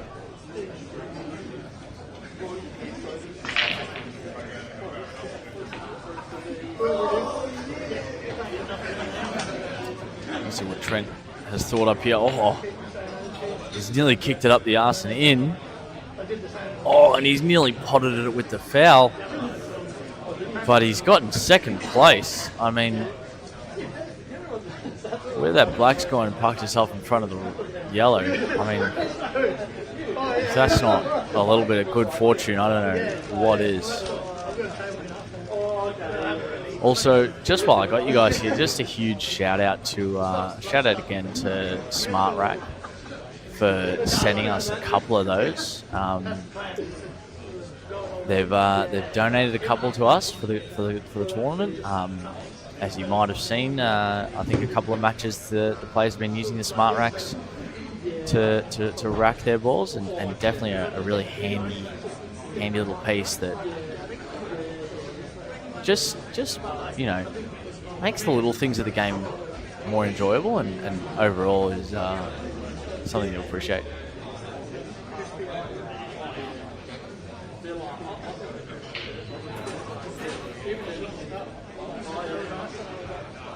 So I'll be interested to see what Tem does here. Obviously potting balls is not the issue, but being able to open up that yellow but also open it up and not pot the black is a huge task.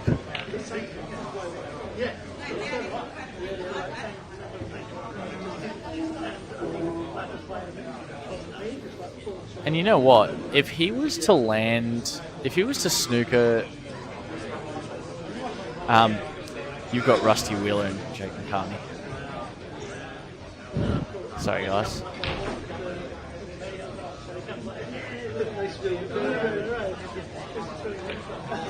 Dan's just sabotaging the stream here. Now, I was just thinking, because that yellow there was covering the middle of the table. If Tem had just used that ball there to snooker Trent, I'm wondering if that... Oh, Christ almighty. So he's potted both. I mean, that's pretty stiff. He definitely didn't want that. He's looking to cut this back in here. He's got it. But has he sunk the white? Oh, no, he hasn't. What a shot. What an animal. Tim Dixon, eat your heart out.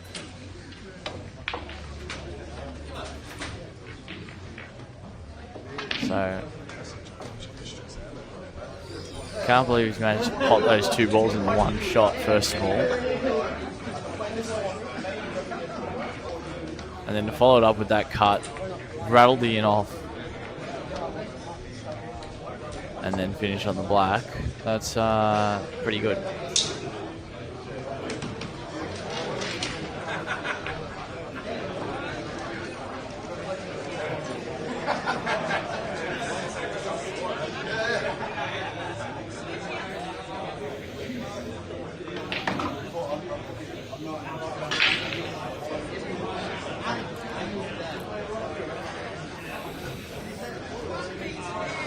As you can see, Rusty down there in the bottom right hand corner of your screen, getting ready for his match against Jake. Jake, who just lost to Ron Kelly, so he's now on the repercharge side. That's a huge match, meaning one of the two big dogs, heavy hitters, is going to get knocked out here. Obviously, as a Victorian, I'd love to see Jake go on, but I mean, it would also be exciting to see the reigning champ have another chance at his title. So, can't play favourites here. So we'll just see how it goes.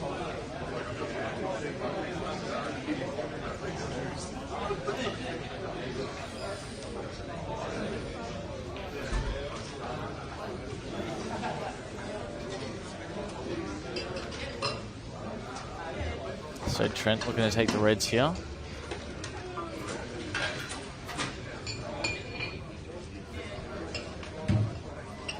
So after he pots this ball in the middle, he might actually be able to land on this red so that he can crash into his little cluster there, which it looks like he has given himself the angle to. Just got to play this with a touch of right hand side. Oh, and he's overdone it. Too much top.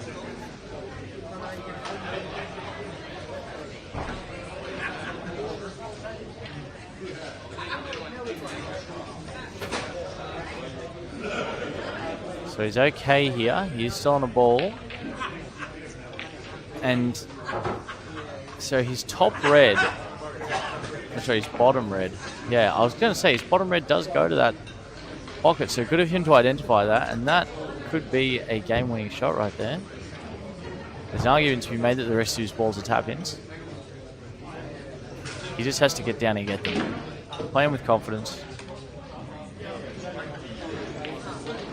I'm getting some expert opinions here, and maybe the left-hand side ball is the right one to start with. Cut that up into the middle. Come off 2 rails, land good for the ball at the bottom. Just screw back, play the ball into the middle pocket, and then you can basically land anywhere for the black as long as you're either to the right middle or to the left bottom. So you've got to just roll that one in. Whereas now he's flirting with obstacles, which you never want to do. Flirt with people, unless they're married. But don't flirt with obstacles, because they're generally less forgiving. And he's missed that to the middle. And that might be a bit rough.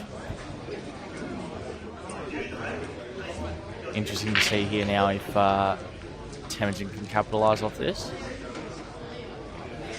He's got some work to do. His yellow behind the red is not pleasant. And the yellow he has up against the top right rail could cause him a problem or two because it's covering the other yellow. But if he can get under that yellow and pot it in the middle, then that one along the rail is of no issue.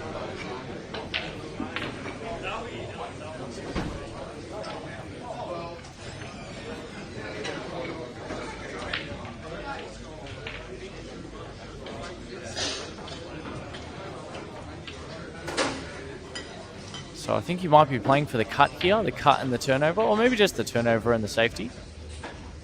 So pot Trent's red and just leave him snookered.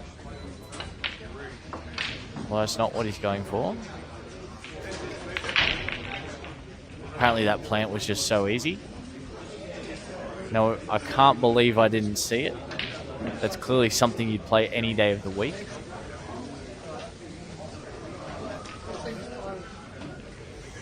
Or sorry, I should say any day of the week as long as your name is Temujin Dixon.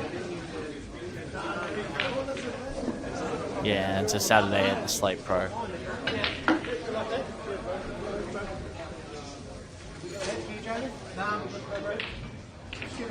So I think he's just opting to take the yellow long, the one next to the red.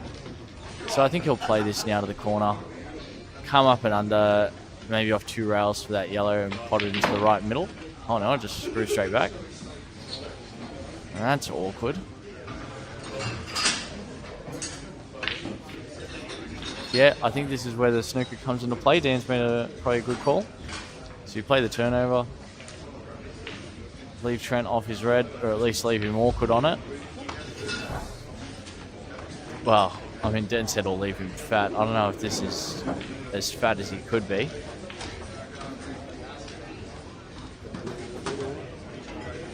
But the cut is on. But where's the white ball go if you play this cut? Probably crashes into the black almost.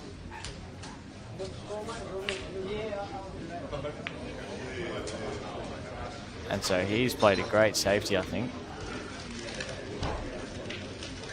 So it looks like Tem can see his yellow. I don't know if he can pot it though.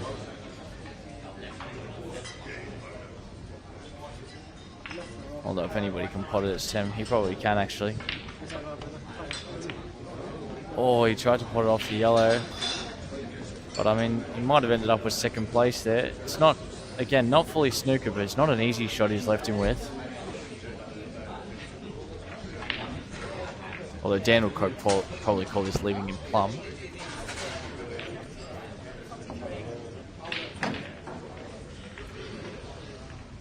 Dan's just a ruthless killer.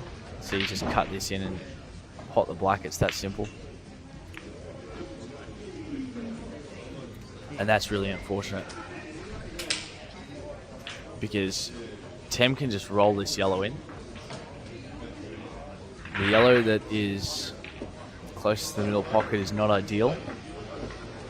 But Tem rolling this in still leaves the cue ball safe, which he's potted it.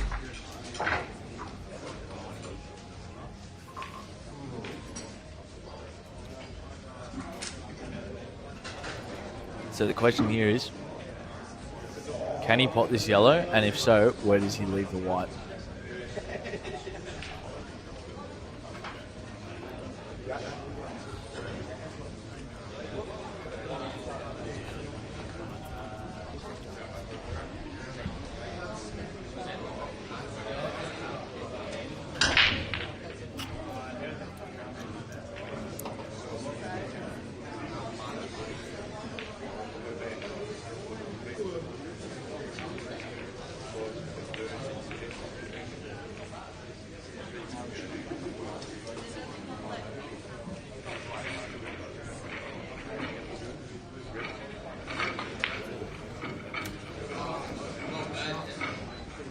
Guys, Temujin Dixon is a freak.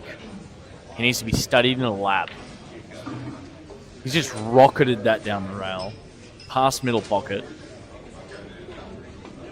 and landed good for the black, although he tried to miss it.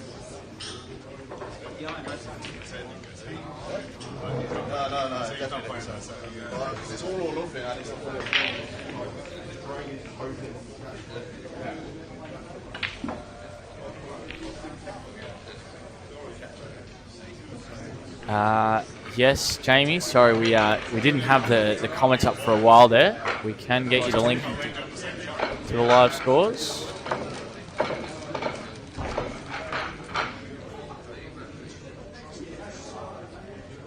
Just posted that in the chat now.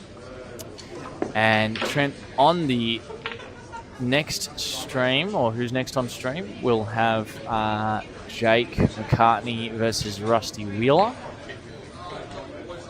And I'm not entirely sure who's going to take over the Trent and Dixon match.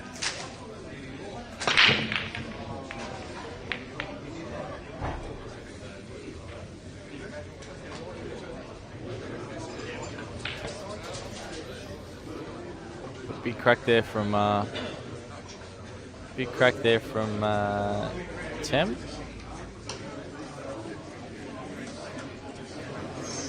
Potted a red. So he's back to the table. Well, he stays at the table, more like.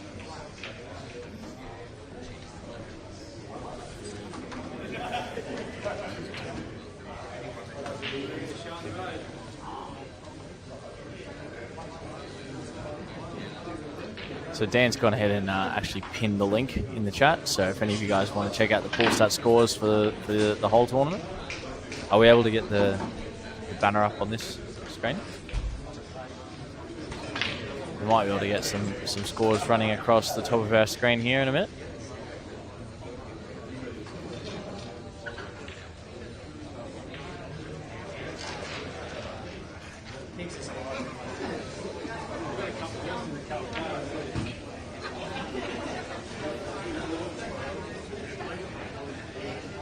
So Tem's opting for yellows here. There we go. We've got our scores now. Live scores running at the top of the table.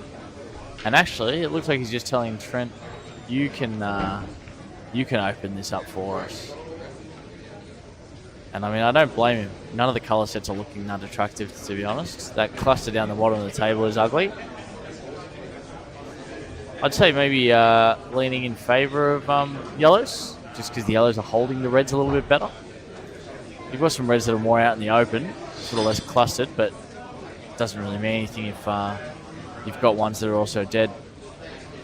Some may even say, you know, in true Australian spirit, that red down the bottom of the table is girt by yellows. Kind of like how we're girt by C.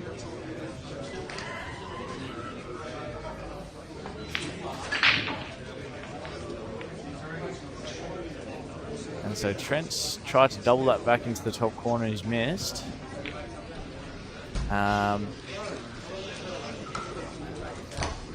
But he's actually ended up covering the pocket there. I suppose Tim can just play a turnover if he lands down that way. He's going to go for the plant here first, though.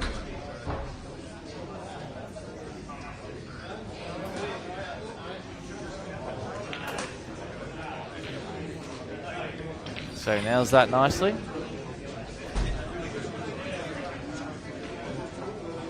And I wonder if he just goes for the turnover skill shot now. See if he can pop both, and if not, at least get the red out of the way.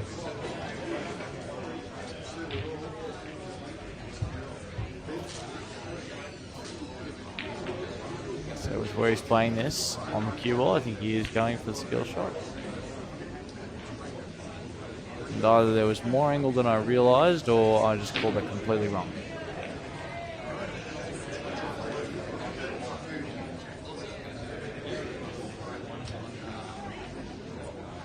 You have to keep working just in case Rusty doesn't get up. I see.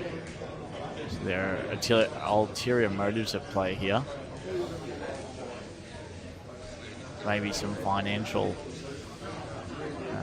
motivating factors.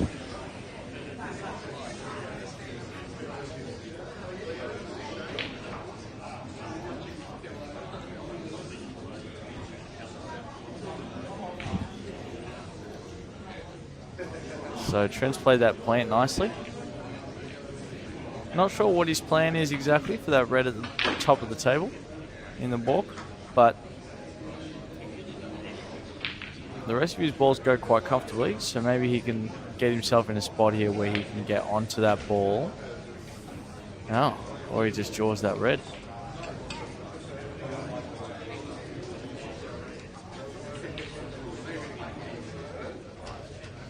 So Tem shares the same issue. The yellow at the top of the rail is the only one really causing him problems. However, I'm not sure actually if he can pot either of those yellows into the top of the table. He might have to get under him and shoot him the other way, which wouldn't actually be so bad. He'd have an option to do that now, and he might even be able to use one of them to extract the yellow. Although it looks like he's just snookered himself on his own ball. He has, so now just a light safety. And it looks like he's just had a bit of a feathering panic there, and he's decided to go for the drop.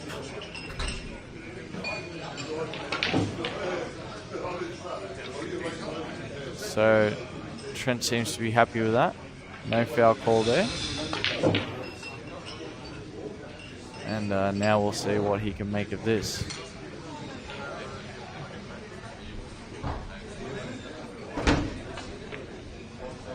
So again, I can't really tell if this yellow on the left goes.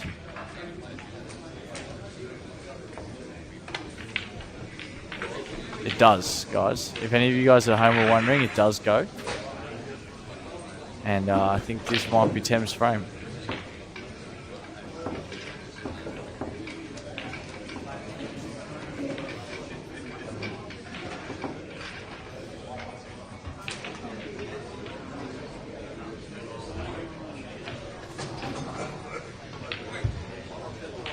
So he should just stun up here for the black. Yeah, beautiful shot. So Tem goes up 8-4. I believe it'll be Temujin to break. Actually, I might be wrong. I think it might be Trent's break.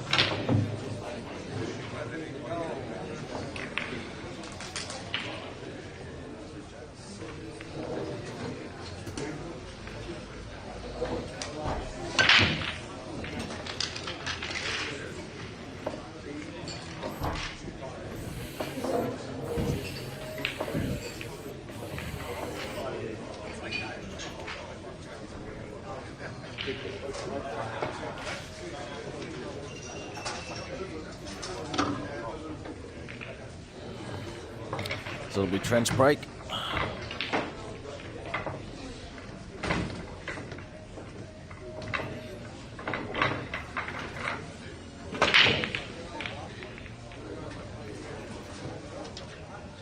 And it looks like Rusty and Jacob are just about to get started here soon as well. Rusty just checking in with us now.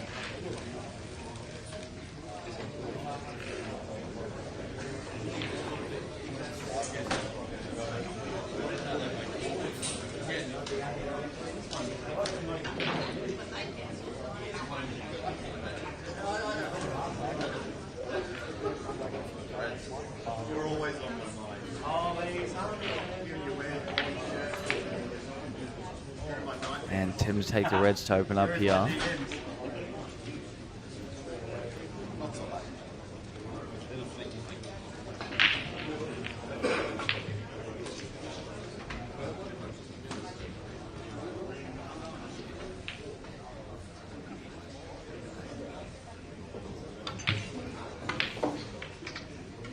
So big screw back there. That's a good shot by Tem. Don't know if he's ended up killing that red or not. It does look like it still goes pretty easily to the middle.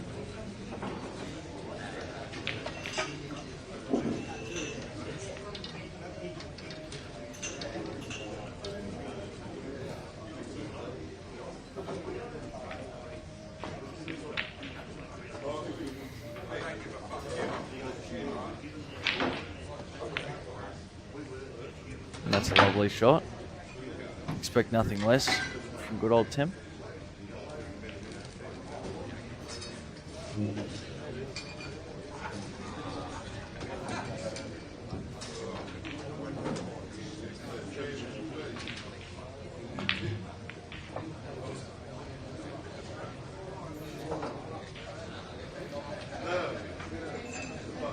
And so Tim's landed quite nicely there.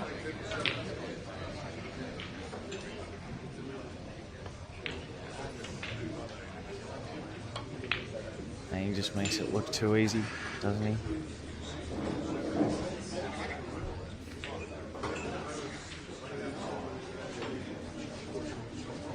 He might be a little bit lower on this than he wanted to be.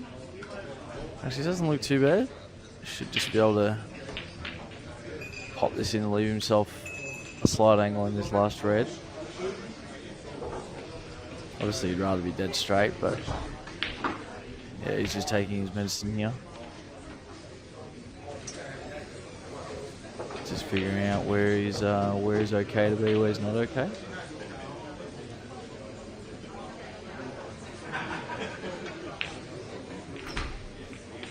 And he's just missed that wide.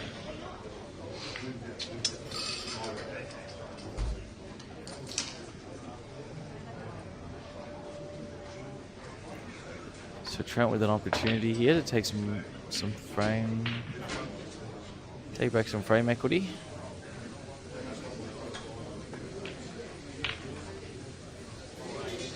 First pot's nice. He's just missed the little pocket there.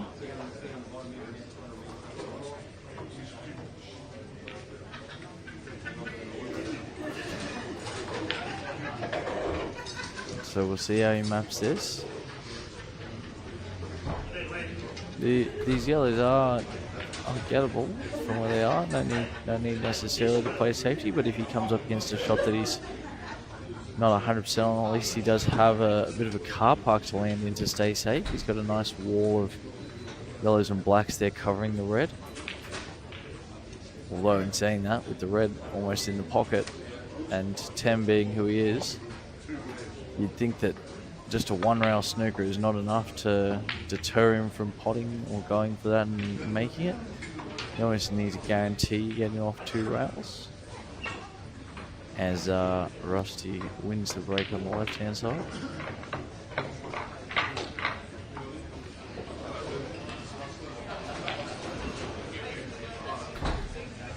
And so he's put the next one now, bottom right.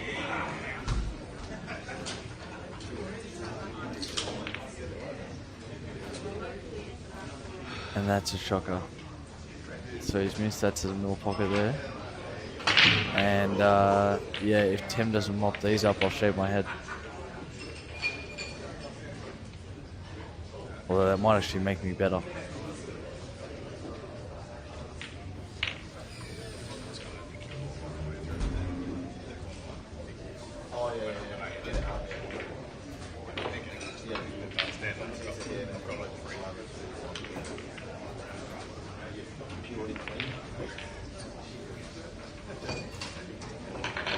So Tim's in the break.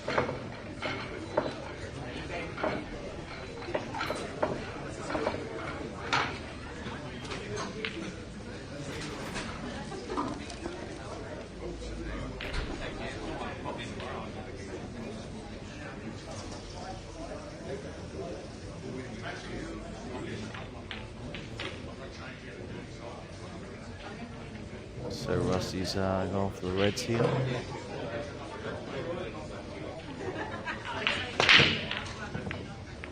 They're looking very achievable.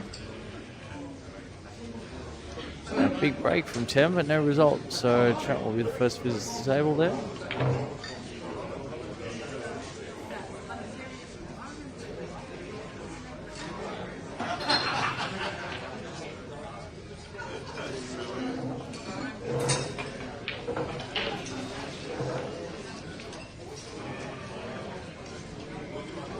So Trent deciding to go with the yellows. Oh, sorry, not Trent, Tem.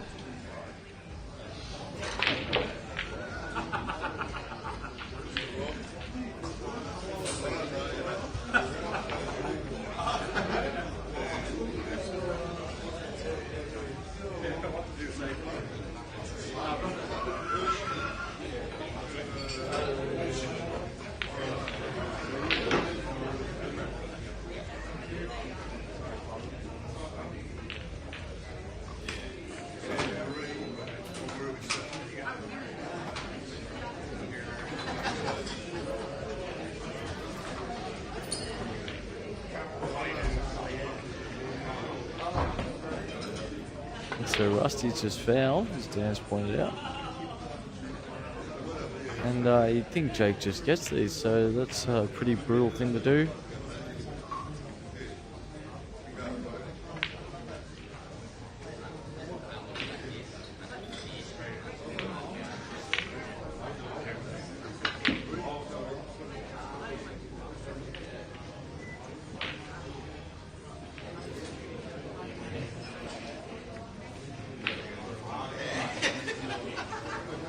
So Tim making neat work of these yellows on the right hand side.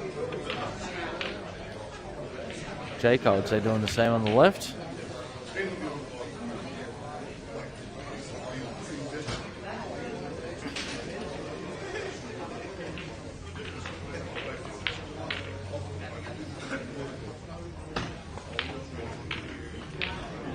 Nice big shot by Tim here. We'll see if the double's on.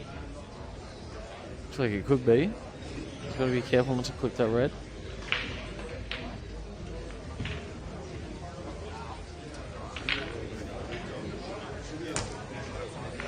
Yes.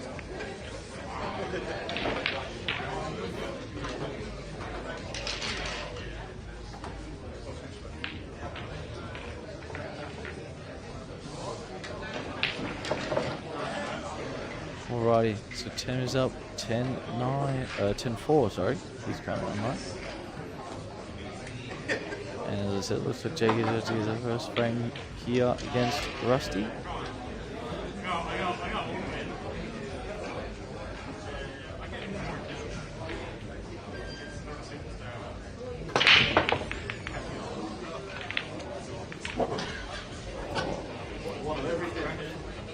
Yeah, golden break there from Trent. But he has sunk another ball, I think. So he'll get... Oh, yeah, so he did sink the white. Sorry, I was about to say he gets to keep going, but I forgot the white went in as well. So open table.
Guys, I'm going to be honest with you. I'm feeling a little flat. I need a coffee or two to just sort of pick me up. I'm going to see if maybe I can get young Dempsey or Greenie on the streams. Try and bring a bit of professional life in. Then switch the camera so you guys can see me actually go over there and plead for them to join us.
Good afternoon, ladies and gentlemen.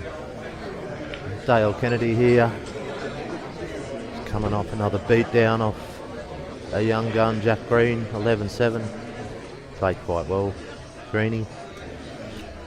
Sort of join everyone here and try and give a little bit of commentary on the Rusty Wheeler Jake McCartney match. The finalists from last year. Meeting a little bit earlier this year. After Rusty got beat by Bowen in the first round, he's come through a few rounds, and then Jake got only just narrowly beaten by Ron Kelly 11-9 a little bit earlier, and finds himself here against Rusty. So looking to go out at this visit, obviously, and he's on that red, so that was a really good shot at the shot prior to that. Oh, that's how good I'm going. I think I was looking at my chewing gum. Not even on the reds, you goose. He's on the yellows. Excuse me.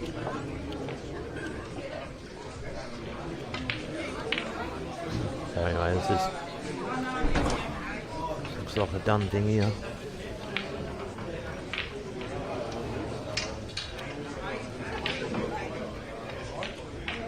Just looking to see whether he takes one of these and then the yellow in the corner. I'm thinking it's going to be yellow in the corner, and maybe try and land on the bottom one. I think he's going to try and land on the bottom one or two. So he's tried to, not sure what he tried to do there. I think he did try and land on the bottom one of the two. And now, this is slightly awkward all of a sudden.